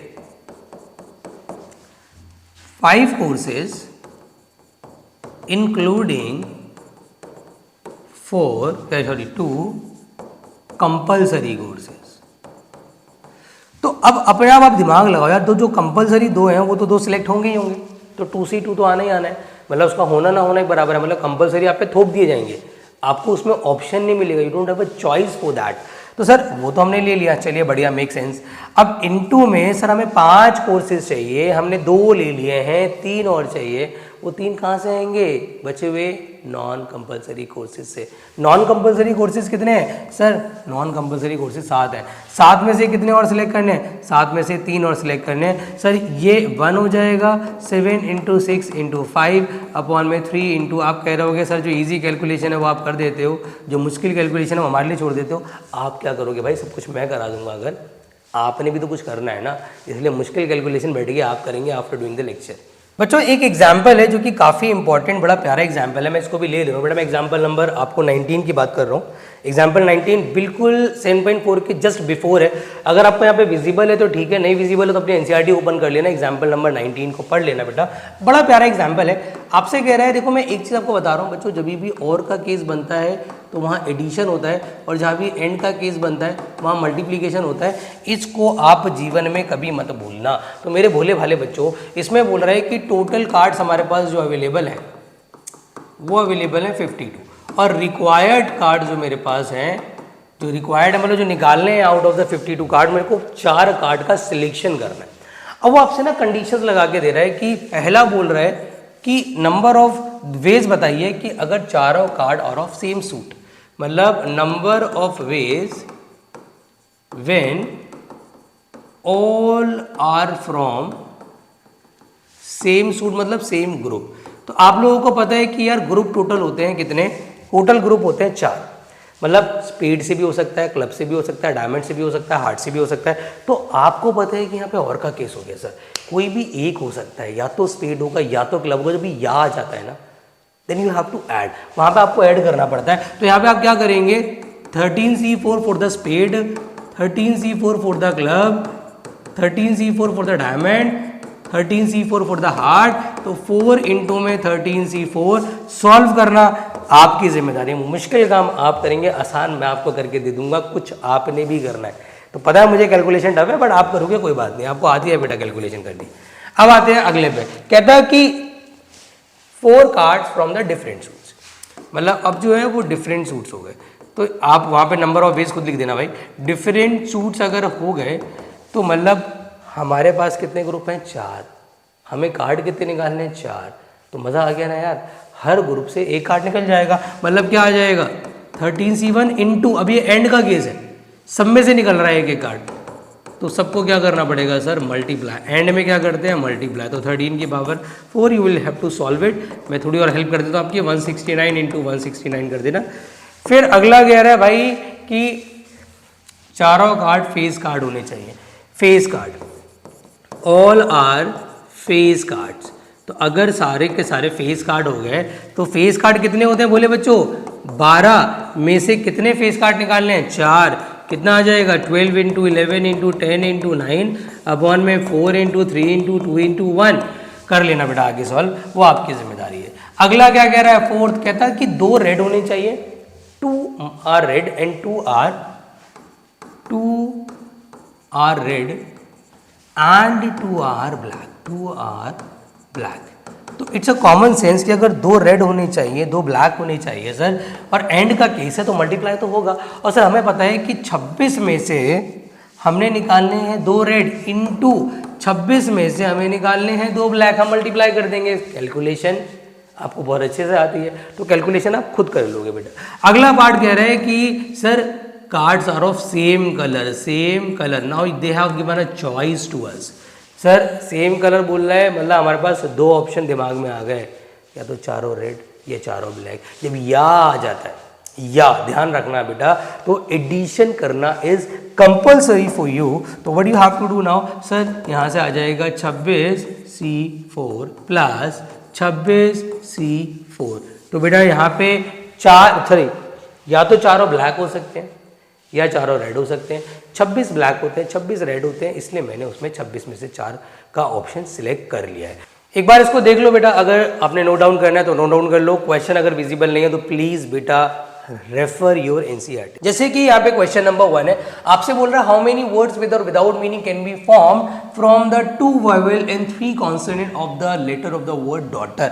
अब कहानी में ट्विस्ट ये है कि सर जो हमारे पास वर्ड है डॉटर, मैंने इसका क्वेश्चन आपको कराया था परमुटेशन के लेक्चर में, बट वहां पे ना सर सारे वॉवेल यूज हो रहे थे, सारे कॉन्सोनेंट भी यूज हो रहे थे, बट यहाँ पे कहानी में ट्विस्ट है कि सारे वॉवेल सारे कॉन्सोनेंट यूज नहीं हो रहे हैं। तो आपने सबसे पहले क्या करना है, सबसे पहले आपने लिखना है कि टोटल नंबर ऑफ, भाई यहाँ पे लेटर कितने, सर यहाँ पे लेटर है total 8, number of the vowel कितने, वॉवेल है सर 2, सॉरी वॉवेल इसमें गिन लो 1 2 3 ही वॉवेल है, और कॉन्सोनेंट कितने हैं सर, कॉन्सोनेंट हैं भोले भाले बच्चों दैट्स 5।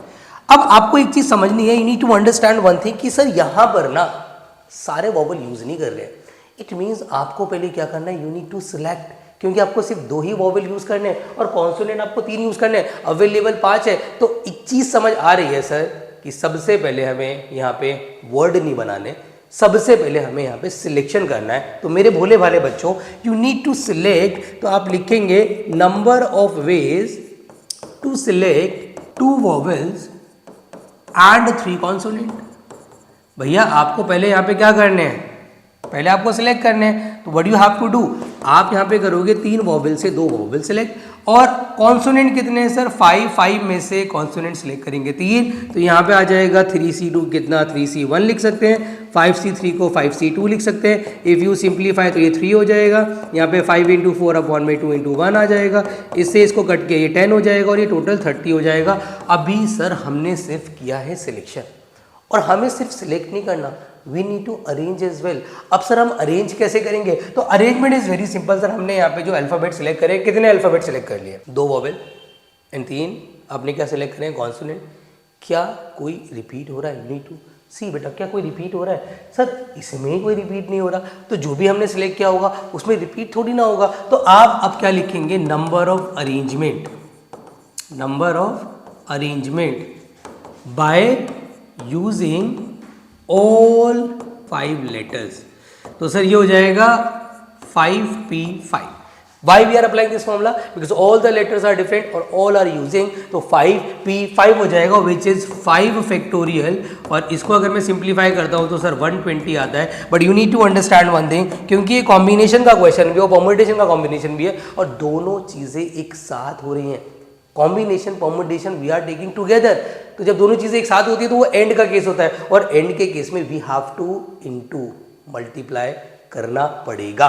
तो what you have to do, आप लिखेंगे total number of ways, total number of ways, और वो कैसे निकालोगे मेरे भोले बच्चों, आपने सीधा 30 को मल्टीप्लाई कर देना है 120 के साथ, कितना आ जाएगा सर 36 आएगा और 3600 आएगा, तो ये हमारा आंसर हो जाएगा। तो it is an amazing question with the perfect combination of the permutation and combination। I wish आपको क्लियर हो गया होगा, इसको वीडियो पॉज करके नोट डाउन कर लो बच्चों। अगला जो न्यूमेरिकल है, अगर आप इसको ध्यान से ऑब्जर्व करेंगे तो इस क्वेश्चन में क्या हुआ है कि इन्होंने वॉवेल कॉन्सेंट को अलग अलग करने के लिए, अब तक हमने जो न्यूमेरिकल्स करे उसमें क्या होता है कि all I's are together, all vowels are together, but इसमें क्या हो रहा है, अगर आप ध्यान से ऑब्जर्व करेंगे, आपसे बोला हाउ मेनी वर्ड्स विद और without meaning can be formed by using all the letters of equation at that time so that all the vowel and consonant occur together. पहली बार ऐसा हो रहा है that we are making the how many boxes, पहले एक box बनाते थे, अब 2 बॉक्सेस बनेंगे।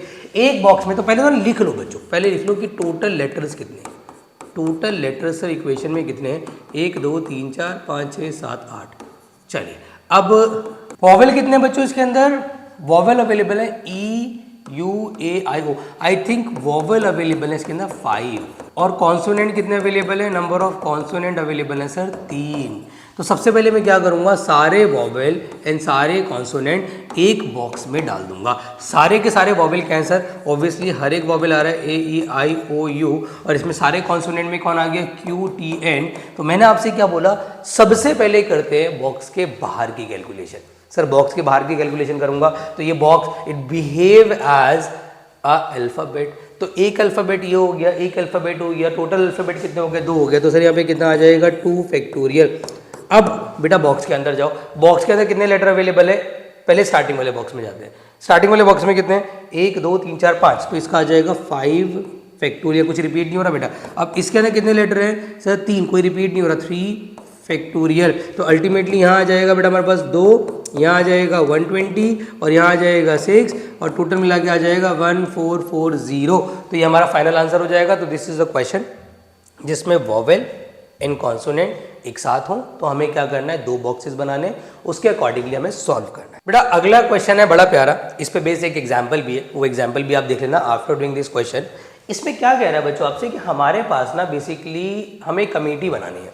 मैं इसकी कंप्लीट आपको कैलकुलेशन नहीं कराऊंगा, वो आप खुद करेंगे, मैं अप्रोच आपको बता दूंगा। बेटा हमें कमेटी बनानी है कितने लोगों की, यहाँ पे 7 लोगों की, और कंडीशन हमें ये दे रखी है कि हमारे पास यहाँ पे गर्ल्स अवेलेबल है, टोटल बॉयज़ कितने हैं, टोटल बॉयज़ हैं 9, टोटल गर्ल्स कितनी है, टोटल गर्ल्स है हमारे पास यहाँ 4। चलिए बहुत बढ़िया। अब क्या करना है सर हमें, हमसे बोल रहे हैं how many ways can this done when the committee consist of exactly 3 girls. देखो रिक्वायर्ड कितने बच्चों, रिक्वायर्ड पर्सन कितने, रिक्वायर्ड पर्सन है 7। अब वो स्टार्टिंग में आपसे बोल रहा है कि when there are exactly 3 girls, तो अगर हमारे पास एग्जैक्टली गर्ल्स 3 हैं और गर्ल्स कितनी टोटल 4 है, और क्योंकि यहाँ पे सिलेक्शन हो रहा है, तो if we are selecting something, तो आप समझ जाओ कि कॉम्बिनेशन का क्वेश्चन है। तो out of 4 we are selecting 3 girls, out of 9, out of, क्योंकि हमें भैया टोटल लोग तो 7 चाहिए, जब गर्ल्स 3 है तो बाकी के 4 कहाँ से लाएंगे, बाकी के 4 लाएंगे फ्रॉम द बॉयज़, तो यहाँ आ जाएगा 9C4। तो यहाँ पे सारे के सारे जो पर्सन्स है वो भी इंक्लूड हो गए, और टोटल 7 लोगों का सिलेक्शन चाहिए वो भी इंक्लूड हो गया। Now what we have to do, अगला क्या करेंगे, ध्यान से देखना बच्चों, अगला पार्ट क्या कह रहा है, अगले पार्ट में कह रहा है कि यार अगर हमें एटलीस्ट 3 गर्ल लेनी हो, एटलीस्ट 3 गर्ल्स, तो अगर गर्ल्स एटलीस्ट 3 है तो उस केस में मेरे भोले बच्चों मुझे क्या करना पड़ेगा, केसेस बनाने पड़ेंगे। तो एक केस बनेगा कि हो सकता है 3 गर्ल हो तो 4 बॉयज़ हो, या हो सकता है 4 गर्ल हो और 3 बॉयज़ हो। एटलीस्ट बोला है तो 3 या 3 से ज़्यादा, अब क्या 4 से भी ज़्यादा हो सकता था, अगर 4 से ज़्यादा गर्ल्स अवेलेबल होती तो 4 से ज़्यादा ले लेते ना यार, बट 4 से ज़्यादा गर्ल्स अवेलेबल ही नहीं है, तो यही हमें स्टॉप करना पड़ेगा। जितने भी केसेस बनते हैं we have to add all the cases. तो यहाँ पे नंबर ऑफ वेज क्या बन जाएंगे भोले बच्चों, नंबर ऑफ वेज हमारे बनेंगे sir, out of 4 we are selecting 3 girls and out of 9 we are getting 4 boys, plus out of 4 girls we are selecting 4 and out of, फिर अब जो बॉयज़ है वो कितने सेलेक्ट करने हैं, 3, तो 9C3 हो जाएगा। टोटल 7 रखना ज़रूरी है, ये ध्यान रखना। तो जितने केसेस बनते हैं we have to add all the cases. तो ये वाला पार्ट भी काफ़ी इंपॉर्टेंट है। अगले पार्ट की बात कर लेते हैं भाई। अगला पार्ट कह रहा है एटमोस्ट 3 गर्ल, ज़्यादा से ज़्यादा, अब इसके केसेस थोड़े ज़्यादा बन जाएंगे भाई, ज़्यादा से ज़्यादा गर्ल्स 3 होनी चाहिए। अब ज़्यादा से ज़्यादा गर्ल्स 3 होनी चाहिए, तो 3 से कम भी हो सकती है। अब 3 से कम में कितने आ गए, 2 गर्ल्स भी हो सकती हैं, 1 गर्ल भी हो सकती है और 0 गर्ल भी हो सकती है। तो मैं यहाँ पे जब लिखूंगा number of ways when there are at most 3 girls, तो एक केस बनेगा सर 4C3 इंटू में, ये एक केस बना जब गर्ल्स 3 है, अब गर्ल्स 3 से कम होंगी क्योंकि एटमोस्ट का केस है, ज़्यादा से ज़्यादा 3, तो अब आ जाएगा सर 4C2 इंटू 9C5, अगला आ जाएगा सर 4C1 इंटू 9C6, और आखिरी आ जाएगा देयर इज़ नो गर्ल, क्योंकि एटमोस्ट मतलब ज़्यादा से ज़्यादा, कम कितना भी हो सकता है और कम में 0 गर्ल्स भी आ सकती हैं। तो यहाँ पर ये भी आ जाएगा 9C7। अब 7 बॉयज़ हम ले भी सकते हैं क्योंकि 7 बॉयज़ हमारे पास अवेलेबल है ना यार, अवेलेबल बॉयज़ ही 9 है। इसकी कैलकुलेशन करनी है, कैलकुलेशन करके आपका आंसर इजीली आ जाएगा। कैलकुलेशन मैं आपके ऊपर छोड़ रहा हूँ, आप खुद करेंगे बेटा। अगले क्वेश्चन पे बढ़ते हैं। वैसे तो रैंक का मैंने आप लोगों के लिए एक सेपरेट लेक्चर बनाया हुआ है और बहुत अमेजिंग लेक्चर है, और उसको देखने के बाद ना आपका रैंक ना इतना बढ़िया हो जाएगा कि रैंक का कोई भी क्वेश्चन आ जाए आप बहुत इजीली कर पाओगे। बट ये क्वेश्चन फिर भी मैं आपको थोड़ा सा ना फॉर द, मैं कहूँगा कि बेस पक्का करने के लिए मैं आपको बता रहा हूँ। बट अगेन वाला क्वेश्चन जो है, जो एक एग्जाम्पल है आपका, वो मैंने इसमें कवर नहीं किया है, आज के लेक्चर में वो नहीं जाएगा, वो रैंक वाले लेक्चर में मैंने कवर कर लिया है, तो आपको एग्जाम्पल वहाँ मिल जाएगा। आपसे बोल रहे हैं कि डिफरेंट हमें क्या बनाने हैं, डिफरेंट परमुटेशन बनाने हैं from using the word examination. तो आपको क्या समझना है सर, एग्जामिनेशन के अंदर कि यहाँ पे टोटल नंबर ऑफ लेटर्स, या मैं कहूँगा कि टोटल नंबर ऑफ अल्फ़ाबेट्स कितने हैं हमारे पास, तो टोटल लेटर्स कितने हैं सर, टोटल लेटर्स है हमारे पास 1 2 3 4 5 6 7 8 9 10 11।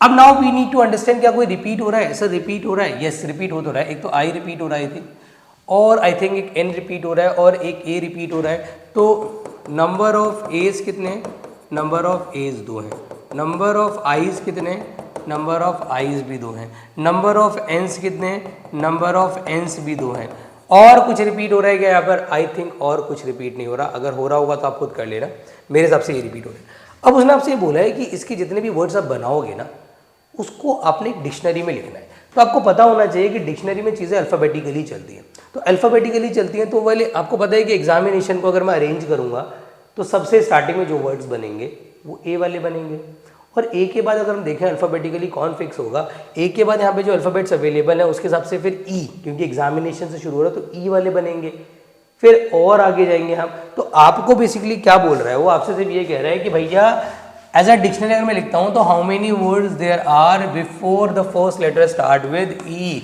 ई के स्टार्ट होने से पहले पहले वहाँ पर टोटल कितने वर्ड अवेलेबल होंगे। तो इन शॉर्ट पता आपसे क्या कह रहा है, ए वाले वर्ड्स बता दो कितने होंगे, तो ए वाले वर्ड्स पता आप कैसे निकालोगे, आप लिखोगे number of words when it start with ए।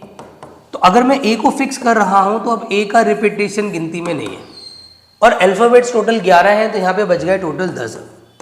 और सर रिपीट में कौन कौन है, रिपीट में ये 2 है और ये 2 है, तो यहाँ पे 2 फैक्टोरियल आ जाएगा, 2 फैक्टोरियल आ जाएगा। इसको सॉल्व करके जो भी रिजल्ट आएगा बच्चों वो अल्टीमेटली इस चीज़ का हो जाएगा आपका कि यहाँ पर ई से पहले कितने नंबर ऑफ वर्ड्स हैं, क्योंकि ई से पहले ए फिक्स हो रहा है और ए के जस्ट बाद ई फिक्स हो रहा है, और वो हमें निकालने नहीं है, हमें जस्ट ई से पहले वाले नंबर ऑफ वर्ड्स निकालने हैं। तो आई विश बेटा आपको क्लियर हो गया होगा। चलिए बढ़ते हैं अगले क्वेश्चन की तरफ। ये भी बड़ा इजी सा क्वेश्चन है बच्चों, इसमें आपसे कह रहा है how many 6 digit number can be formed from the digits, हमें इतनी दे रखी है, और are divisible by 10 and no digits are repeated. वैसे ये क्वेश्चन है बड़ा आसान, मैं इसकी कोई स्टेटमेंट नहीं लिखवाऊंगा, आपको सिर्फ इन शॉर्ट बता दे रहा हूँ।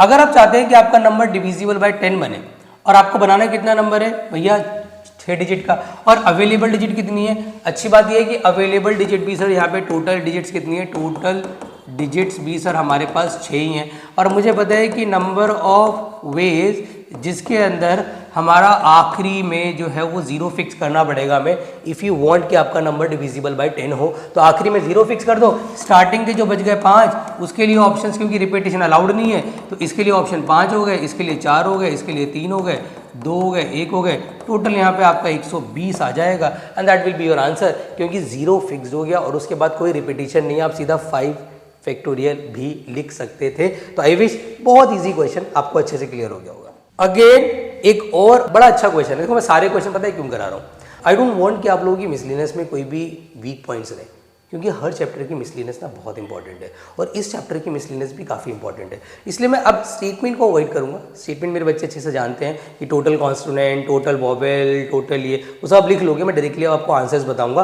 तो आप इसके अंदर देखेंगे कि हमारे पास एक, भाई ऑब्वियस सी बात है इंग्लिश में 25 वॉवेल होते हैं, एवरीवन नोज 21 कॉन्सोनेंट है, how many words with without meaning can be form from the 2 different vowel and different consonant. भैया वॉवेल और कॉन्सोनेंट हमें 2-2 सिलेक्ट करने हैं।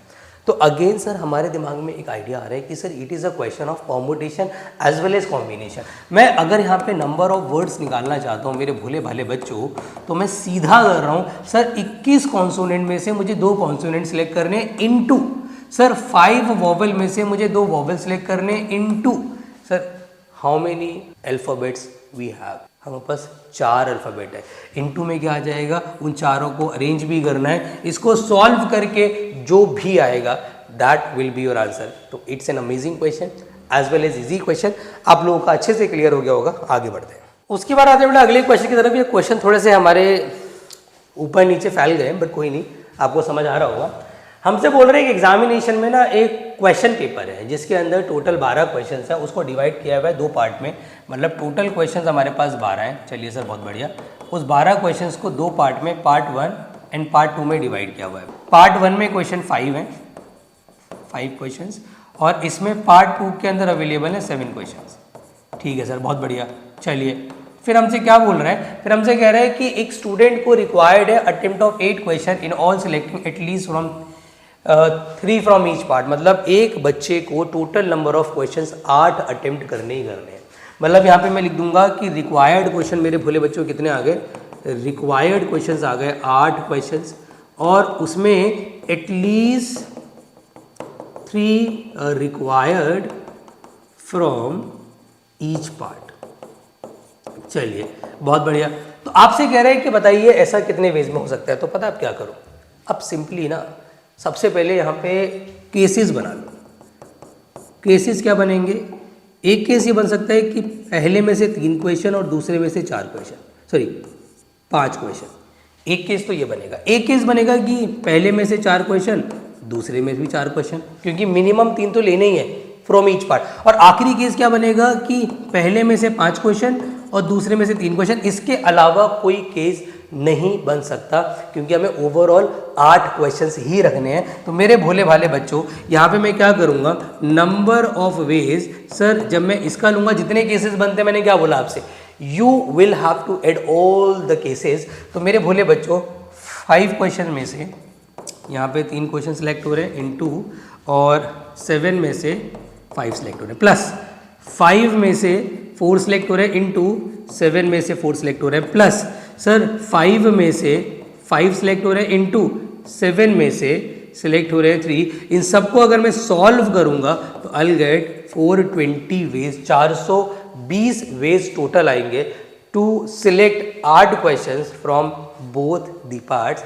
बहुत प्यारा क्वेश्चन है, बहुत इंपॉर्टेंट भी है और काफ़ी इजी भी है, आपको क्लियर भी हो गया होगा अच्छे से। ये वाला क्वेश्चन मेरे को एक्सप्लेन करने की ज़रूरत नहीं है, we have already cover in the combination वाले में। और वैसे भी अगर मैं आपको बता दूं तो स्ट्रेट बता देता हूँ कि हमें निकालने हैं कितने कार्ड, 5 कार्ड निकालने हैं। 5 कार्ड में एग्जैक्टली एक किंग होना चाहिए, तो किंग टोटल 4 होते हैं, तो सिंपल हो जाएगा 4C1, और बाकी के बचे हुए कार्ड में से 4 निकलेंगे, तो 4C1 इंटू 48C4 डायरेक्ट है, आप आराम से इसको कर लोगे बेटा। अब ये क्वेश्चन भी ना बड़ा अच्छा है, और बच्चे पता नहीं क्यों ये वाले क्वेश्चन को देख के घबरा से जाते हैं, बट ये बहुत ही आसान क्वेश्चन है। आपसे कह रहे हैं कि भैया 5 लोग हैं, 5 मेन हैं और 4 वुमेन हैं, हमें एक रो में बिठाना है और women occupy the even places. तो पता है आप क्या करो, आप सबसे पहले यहाँ पे लिख दो कि टोटल मैन कितने, टोटल मैन अवेलेबल है बच्चों 5, और टोटल वुमेन कितनी है के अंदर, टोटल वुमेन अवेलेबल है 4। आपको पता है कि जो वुमेन है उसको अगर इवन हमें प्लेसेस देनी है, तो हम सबसे पहले क्या करेंगे, जितनी भी मैन है उनको बिठा देंगे। तो सर यहाँ पे ना इनिशियली आप male male male male and male को बिठा दो, तो 5 मेल बैठ गए।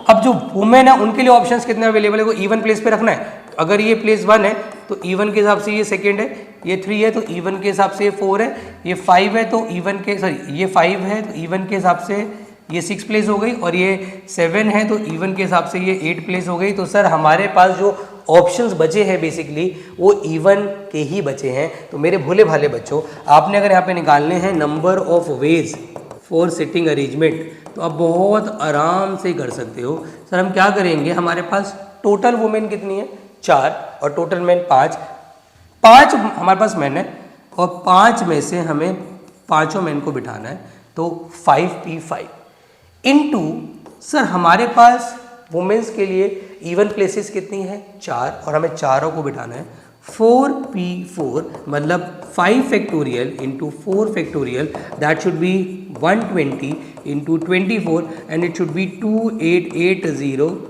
वेज, और ये हमारा फाइनल आंसर हो जाएगा। तो बहुत ही ज़्यादा आसान क्वेश्चन है, बेसिकली पहले मेल बिठा दो बाद में फीमेल बिठा। देखो अगला जो है ना क्वेश्चन, ये आपसे रिलेट करेगा काफ़ी हद तक। आप इमेजिन करो कि आप और आपके 2 दोस्त और हैं, और आप लोगों ने डिसाइड किया है कि आपकी स्कूल अगर कोई पार्टी ऑर्गेनाइज कर रहा है और कम बच्चों को सिलेक्ट कर रहा है, तो आपने डिसाइड किया है कि यार हम लोग ना या तो तीनों जाएंगे, या हम में से अगर एक का सिलेक्शन हुआ तो और 2 का नहीं हुआ, तो जो तीसरा वाला है वो खुद डिनाई कर देगा, ना भैया हम भी नहीं जाएंगे। तो बड़ी अच्छी दोस्ती है। तो यही यहाँ पे क्वेश्चन है। क्वेश्चन क्या है कि 25 स्टूडेंट है, हमें एक पार्टी के लिए 10 लोग सिलेक्ट करने हैं, और 3 ऐसे स्टूडेंट हैं जिन्होंने डिसाइड किया है या तो हम तीनों जाएंगे भाई, या फिर तीनों अपनी दोस्ती निभाएंगे और वो आपकी पार्टी में नहीं जाएंगे। तो हमें करना क्या है सर, हमें यहाँ पे 2 केस बनाने हैं कि हो सकता है वो तीनों फ्रेंड्स का सिलेक्शन हो गया, और तीनों खुशी खुशी जा रहे हैं। हो सकता है तीनों का सिलेक्शन नहीं हुआ, तीनों उदास हैं, बट तीनों नहीं जा रहे हैं, इस बात से खुश है। तो हमें क्या करना है sir, total number of student पहले लिख देने, और टोटल नंबर ऑफ स्टूडेंट्स हैं 25।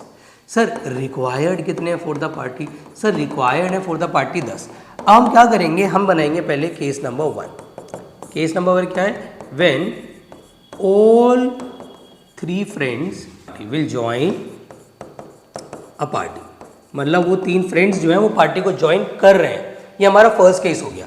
तो अगर इसके मैं नंबर ऑफ वेज निकालूं तो इसके नंबर ऑफ वेज कितने बनेंगे, बोलिए बच्चों। Sir out of 3 all are going. अब हमारे पास क्योंकि 25 स्टूडेंट हैं, 25 में से 3 मैं हटा देता हूँ, बचे कितने 22। 22 में से मुझे कितने और सेलेक्ट करने हैं, 22 में से मुझे सिलेक्ट करने हैं 7, क्योंकि मेरे को टोटल 10 चाहिए ना, और वो जो 3 फ्रेंड्स हैं वो तो सिलेक्ट हो गए। तो यहाँ पे सर आ जाएगा 22C7। ये फर्स्ट केस बन गया। अगला केस क्या बनेगा मेरे भोले भाले बच्चों, अगला केस बनेगा इसका, when all 3 friends will not join, मतलब तीनों फ्रेंड्स अगर पार्टी में नहीं जा रहे हैं। तो अब इमेजिन करो यार, इसमें भी तो नंबर ऑफ, हमें तो 10 लोग चाहिए, वो 3 फ्रेंड्स जाएं ना जाएं, भाड़ में जाएं, लेकिन स्कूल की पार्टी तो होगी। तो इस केस में क्या होगा, इस केस में ये होगा कि out of 3 they are not going, but school को तो पार्टी करनी है भाई, उन्हें तो पार्टी देनी है, उनको 10 लोग चाहिए, तो वो 3 को इग्नोर मार देंगे। बचे कितने 22 में से 10 सेलेक्ट कर लेंगे, बचे हुए 22 में से 10 सेलेक्ट कर लेंगे, तो ये 1 हो जाएगा, यहाँ पे 22C10 हो जाएगा। तो total number of ways is equal to आ जाएगा हमारा कितना, 22C7 प्लस जितने भी केसेस बनते हैं। मैंने आपसे बोला you will have to add all the cases. तो बड़ा प्यारा क्वेश्चन है, वीडियो पॉज करके नोट करें। बढ़ते हैं अगले क्वेश्चन की तरफ। अब एक आखिरी क्वेश्चन आपके एक्सरसाइज का बचा हुआ है और एक बड़ा इंपॉर्टेंट एग्जांपल बचा हुआ है, दोनों को बाइंड अप करके हमारी मिसलेनियस कवर अप हो जाएगी बेटा। असैसिनेशन हमें वर्ड दिया और हमसे बोल रहे हैं सारे एसेस एक साथ होने चाहिए। तो आपने कुछ नहीं करना मेरे भोले वाले बच्चों, एक बॉक्स बनाना है और सारे एसेस को उसमें लिख देना है। एस टोटल 4 है, बाकी बचा AAINATION। तो आप सिर्फ ये देखो कि बॉक्स के बाहर की कैलकुलेशन, फिर बॉक्स के अंदर की कैलकुलेशन, क्योंकि इस बार बेटा टुगेदर का पूछा है, डू नॉट्स कम टुगेदर का नहीं पूछा है। तो नंबर ऑफ वर्ड्स मैं डायरेक्टली बता दे रहा हूँ आपको। नंबर ऑफ वर्ड्स बनेंगे सर, पहले ले लेते हैं 1 2 3 4 5 6 7 8 9 और ये पूरा एक 10 हो गया, तो ये 10 फैक्टोरियल। बॉक्स के बाहर जो जो रिपीट हो रहा है, सर A रिपीट हो रहा है 3 बार, सर N रिपीट हो रहा है 2 बार, सर 2 बार I रिपीट हो रहा है और कुछ रिपीट नहीं हो रहा है, इनटू बॉक्स के अंदर की कैलकुलेशन। और बॉक्स के अंदर क्या ही अरेंज होगा यार, सारे तो ऐसे अरेंज करने की ज़रूरत ही नहीं है। तो क्या आ जाएगा 4 फैक्टोरियल, तो इसको ख़त्म ही कर दो, तो 10 फैक्टोरियल अपॉन में 3 फैक्टोरियल 2 फैक्टोरियल 2 फैक्टोरियल। और इसी के साथ हमारा होता है बेटा पूरा का पूरा मिसलेनियस बाइंड अप। तो चलिए शुरू करते हैं बेटा कि कभी भी आपको रैंक निकालनी हो तो आप कैसे निकालोगे। शुरुआत करता हूँ from the very basic question. पहले मैं आपको बताता हूँ कि how to find the rank. Find the rank मैंने ले लिया फॉर एग्जाम्पल लेट। अब मैं यहां पर देखो, सुनो भाई, यहां पे आगे ये भी लिखा हुआ आएगा कि find the rank of the word late when all the words from the late are written in the dictionary. तो ये चीज मेंशन जरूर होगी, डिक्शनरी के हिसाब से आपको निकालना है। तो पता है क्या करोगे आप, जो भी वर्ड है उससे पहले निकाल लो कि उससे basically total number of words बनेंगे कितने। आपने निकाल लिया फॉर एग्जाम्पल लेट से, यहाँ पे टोटल वर्ड्स कितने बनेंगे, टोटल वर्ड्स सर बनेंगे, कोई रिपीट तो नहीं हो रहा सर, अल्फ़ाबेट 4 है, कोई रिपीट हो नहीं रहा है, तो 100% क्या आ जाएगा सर 4 फैक्टोरियल। तो ये चीज़ कंफर्म हो गया कि इसमें मात्र कितने वर्ड बनेंगे, 24 वर्ड। और हमें बताना है कि जो वर्ड 24 बन रहे हैं, टोटल वर्ड 24 बन रहे हैं, उसमें जो लेट है उसकी रैंक क्या है, वो जो लेट है वो कहाँ लाई करेगा, ये हमें बताना है। तो हम क्या करेंगे, पहले निकालेंगे number of words start with A. आप इनिशियली ए को फिक्स करो भाई, आप ए को फिक्स करो और ए के कितने वर्ड्स बनेंगे आप वो बनाओ। तो अगर ये मैंने ए को फिक्स कर दिया तो ए अरेंज नहीं हो रहा, ए के अलावा कौन बच गया, मतलब ए को मैंने फिक्स कर दिया तो ए तो अरेंज हो नहीं रहा। 1 2 3 अल्फ़ाबेट्स बच गए जो कि अरेंज हो सकते हैं। तो इसका मतलब अगर ए को फिक्स किया तो हमारे पास अल्फ़ाबेट्स 3 बचेंगे और ए के वर्ड्स बनेंगे टोटल 6 वर्ड्स। चलिए, बट ए से तो हमारा जो वर्ड जो हमें चाहिए लेट वो ए से शुरू नहीं हो रहा, तो हम और अरेंज कर देंगे। तो हम सीधा आ जाएंगे अब number of words start with E. अब ई की बात कर लेता हूँ। तो अगर मैं ई को फिक्स करता हूँ तो ई के बाद मुझे पता है कि यार ई को अगर मैंने फिक्स कर दिया तो बचे 3 लेटर्स LAT, आपस में अरेंज हो सकते हैं। तो मैं क्या लिख दूंगा, सीधा यहाँ पे 3 फैक्टोरियल लिख दूंगा। 3 फैक्टोरियल मतलब कितना आ गया, 6 वर्ड आ गए, 6 वर्ड आ गए। अब अल्फाबेटिकली क्या आएगा सर, L पहले आता है कि T पहले आता है? LMNOPQRST, तो L पहले आता है, आपको पता होना चाहिए। तो मेरे भोले बच्चों अब यहाँ पे आ गया है number of word start with L। अब जब L से आ जाए ना तो L के बाद अगला वर्ड कौन सा आएगा आपको पता होना चाहिए। L के बाद अगला अल्फाबेट आना चाहिए A, और हमें लेट चाहिए तो A भी हमें मिल गया। फिर A के बाद आना चाहिए E, तो अल्फाबेटिकली चलते। तो एक काम करते हैं सर, अब मुझे पता है क्योंकि मेरे को जो निकालना है वर्ड उसका स्टार्टिंग वर्ड LA है, तो मैं और वर्ड्स नहीं बनाऊंगा, मैं सीधा वर्ड निकालने की कोशिश करूंगा। तो मैं क्या करूंगा, पहले यहाँ पे गिन लूंगा कि टोटल वर्ड्स बेटा टिल नाउ कितने हो गए, टोटल वर्ड्स टिल नाउ अब तक यहाँ पे कितने वर्ड्स हो गए हैं सर, 6 + 6 टोटल वर्ड्स हो गए 12। और मुझे पता है कि अगला जो फिक्स्ड होगा वो L फिक्स होगा, तो 13 वर्ड जो मेरा जाएगा वो जाएगा सर यहाँ पे L फिक्स करते हैं। और L के बाद मैं जो भी अल्फ़ाबेट लिखूंगा वो मैं अल्फ़ाबेटिकली लिखूंगा। और मुझे पता होना चाहिए डिक्शनरी में जो शिफ्टिंग होती है वो पीछे से होती है, आगे से नहीं होती है। तो व्हाट आई डू, मैं क्या करूँगा सर, मैं पहले A लिखूंगा, फिर E लिखूंगा, फिर T, मैंने अल्फ़ाबेटिकली लगा दिया। तो यहाँ पे लाइट आ गया, बट हमें ये वाला वर्ड नहीं चाहिए। और ये कौन सा वर्ड है, 13th है, तो अगला वर्ड निकालूंगा 14th। तो 14th वर्ड क्या बनेगा बोले बच्चों, सर L तो फिक्स्ड है, जो फिक्स्ड है उसको चेंज नहीं करना भाई, L तो फिक्स्ड है सर, A तो चेंज नहीं होगा, देखो हमेशा शिफ्ट होता है सबसे पीछे वाला, बट T के अगला वर्ड हमें अवेलेबल, मतलब T से अगला अल्फ़ाबेट जो होता है UVW हमारे पास अवेलेबल नहीं है, तो T को हम शिफ्ट नहीं करेंगे। फिर शिफ्टिंग होगी E की, तो E शिफ्ट होगा तो E के बाद क्या आता है सोचो सर, E के बाद आता है FG जो कि अवेलेबल नहीं है, तो E के बाद वाला जो अवेलेबल है वो है यहाँ पर T। तो जो T है वो E की जगह ले लेगा, तो E कहाँ जाएगा, T की जगह जाएगा। तो अल्टीमेटली मेरा वर्ड बनेगा TE, अरेंज हो जाएगा और मुझे समझ आ जाएगा कि जो लेट वर्ड है उसकी रैंक क्या है भाई, उसकी रैंक है 14, ये आपको पता होना चाहिए। तो अब थोड़ा डिफिकल्टी लेवल बढ़ाते हैं, अगले पे चलते हैं। अगला फॉर एग्जांपल मैं ले लेता हूं भोले बच्चों, सपोज मैंने लिया फादर, ये भी एग्जाम में मैं सिर्फ उन्हीं को ले रहा हूं जो एग्जाम में पूछे जाते हैं, फादर, मदर, और एक आता है जेनिथ, ये कुछ ऐसे वर्ड्स हैं जो एग्जाम में पूछे ही जाते हैं। तो सबसे पहले एक काम करो सर, जो फादर वर्ड आपने लिया है ना उसमें टोटल वर्ड्स कितने बन सकते हैं, टोटल वर्ड्स बन सकते हैं सर इसके अंदर 1 2 3 4 5 6, टोटल लेटर 6 हैं, तो 6 फैक्टोरियल मतलब कितना आ जाएगा। मतलब एक बात समझ में आ रही है कि सर इस बार नंबर ऑफ वर्ड्स बहुत सारे हैं, और नंबर ऑफ वर्ड्स अगर बहुत सारे हैं इसका मतलब ये है कि मेरे को टाइम भी लगेगा इसको सोचने में, दिमाग लगाना पड़ेगा, एनर्जी लगानी पड़ेगी। तो समझो भाई, मुझे इतना पता है कि डिक्शनरी मुझे देखनी आती है, तो मुझे ये ज़रूर पता है कि फादर में A अवेलेबल है, और सबसे इनिशियल काम मेरा जो रहेगा वो ये रहेगा कि मैं नंबर ऑफ वर्ड्स निकाल लूँ कि A के कितने बनेंगे। तो number of words start with A, तो A कितने हो जाएंगे सर, A को अगर मैंने फिक्स कर दिया फॉर एग्जांपल, बचे कितने सर, कोई रिपीट तो हो नहीं रहा, बचे कितने 5, तो 5 फैक्टोरियल हो जाएगा। तो 5 फैक्टोरियल मतलब A के वर्ड्स बनेंगे कितने 120। बट हमारा जो शब्द स्टार्ट हो रहा है जो कि कौन सा है, हमारा शब्द है फादर, जो कि सर A से तो शुरू नहीं हो रहा। फिर और कौन सा अल्फ़ाबेट है जो A के बाद आता है, A के बाद आता है सर E, A के बाद आता है E। तो अब मैं यहाँ पे क्या लिख दूंगा, मैं यहाँ पे लिख दूंगा number of words start with E। तो E को अगर मैंने फिक्स कर दिया तो यहाँ पर फिर अगेन कितना आ जाएगा 5 फैक्टोरियल, तो E के भी कितने बनेंगे 120 बनेंगे। तो अब तक कितने टोटल वर्ड हो गए, टोटल वर्ड हो गए 240। अब मुझे पता है अगला कौन आएगा सर, E के बाद तो H तो नहीं आता, अगले E के बाद तो F ही आता है, फादर ही चाहिए। अब यहाँ पे अलर्ट हो जाओ, अब क्या फादर मेरे को एकदम मिल जाएगा। ऐसा मत करना कि यहाँ पे तुम ऐड कर लो और आगे बनाना शुरू कर दो 241वां वर्ड 242वां वर्ड, भाई अभी बहुत दूर है।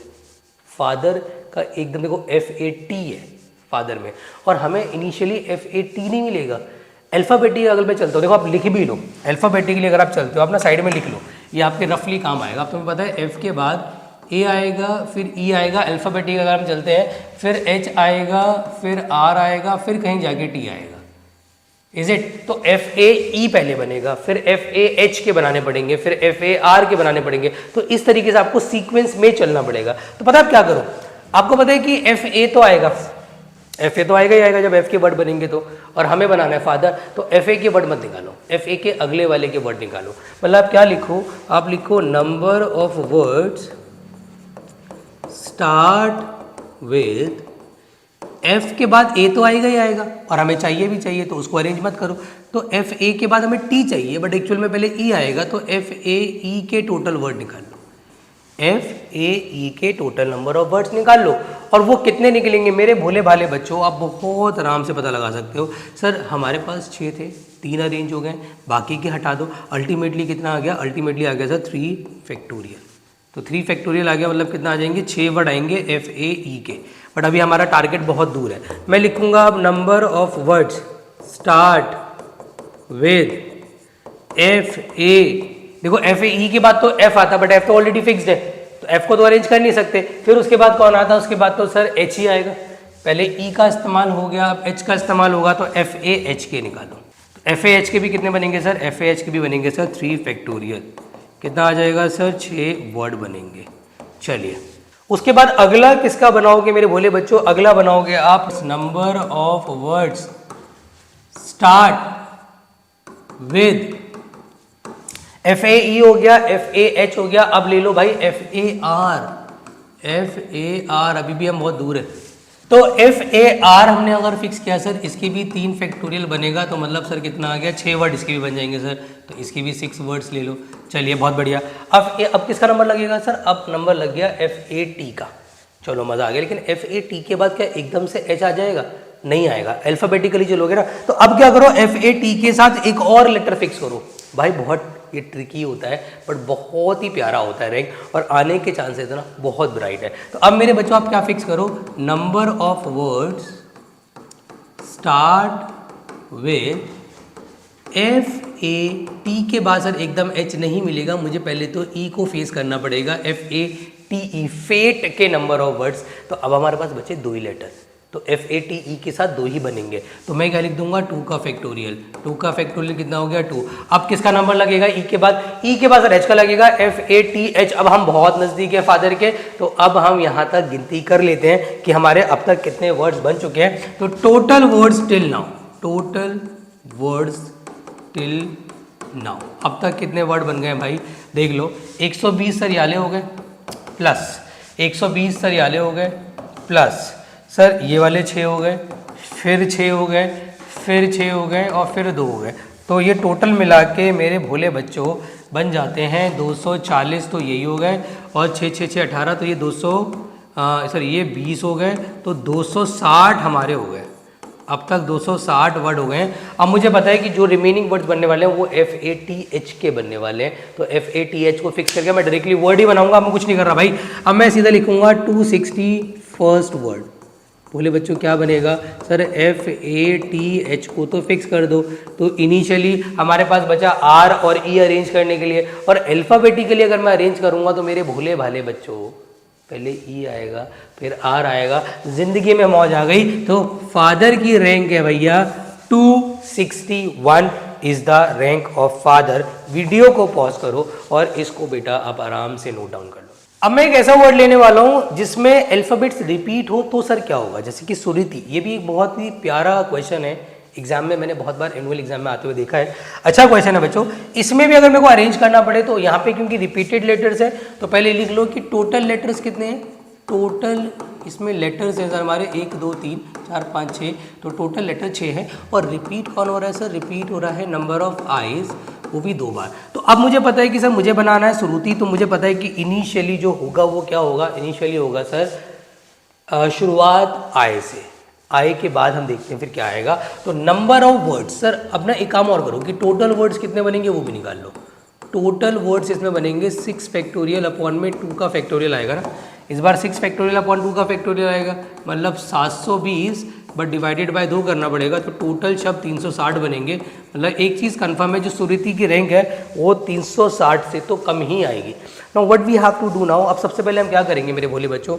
Number of words start with sir पहले आई फिक्स कर दो। अच्छा, क्योंकि आई रिपीट हो रहा था और एक आई फिक्स हो गया, तो जो एक आई बच गया उसकी तो कोई इंपॉर्टेंस रह नहीं गई। तो अल्टीमेटली 6 लेटर थे सर, 5 बच गए, 5 फैक्टोरियल हो जाएगा। 5 फैक्टोरियल होता है सर 120। 5 फैक्टोरियल कितना हो गया भाई? 120। चलिए अब आई के फिक्स हो गए। अब हमारा अगला नंबर किसका लगेगा अगर हम देखें तो बच्चों एक काम कर लिया करो, ये ना आप अल्फाबेटिकली साइड में लिख लिया करो, बाद में ना सोचने वाला दिमाग खराब होता है, फिर बार बार ABCD पढ़ते रहो, एक ही बार में पढ़ के खत्म करो। आई पहले आता है, फिर आर आता है, फिर एस आता है, फिर टी आता है, फिर यू आता है, आप ये लिख लो। तो आपको पता है कि आई वाले तो अरेंज हो गए, तो आई पे टिक मार दो। अब आर को अरेंज करना है, तो अब मैं लिखूंगा number of words start with R. तो आर को फिक्स किया तो सर आई तो इस बार रिपीट होगा और आई सर इस बार गिनती में भी होगा, तो हमारा ऊपर कितना आ जाएगा 5 फैक्टोरियल और नीचे 2 सर आएगा रिपीट में, तो 120 डिवाइडेड बाय 2। तो सर आर वाले वर्ड बनेंगे टोटल 60, टोटल 60 बनेंगे हमारे आर वाले शब्द। अब मैं क्या करूँगा मेरे भोले बच्चों, ध्यान देना।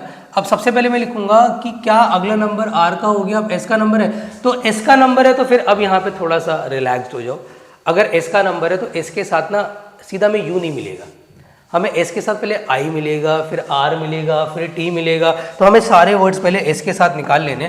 तो पहले मैं क्या करूँगा, number of words start with, अब एस से शुरू हो गया तो एस के साथ सीधा मुझे पता है क्योंकि हमें चाहिए एस के साथ यू और हमें मिलेगा इनिशियली एस के साथ आई, तो एस आई के निकाल लो और एस आई के बनेंगे सर रिपीट वाला तो यूज़ हो गया, तो 4 फैक्टोरियल मतलब 24 बनेंगे।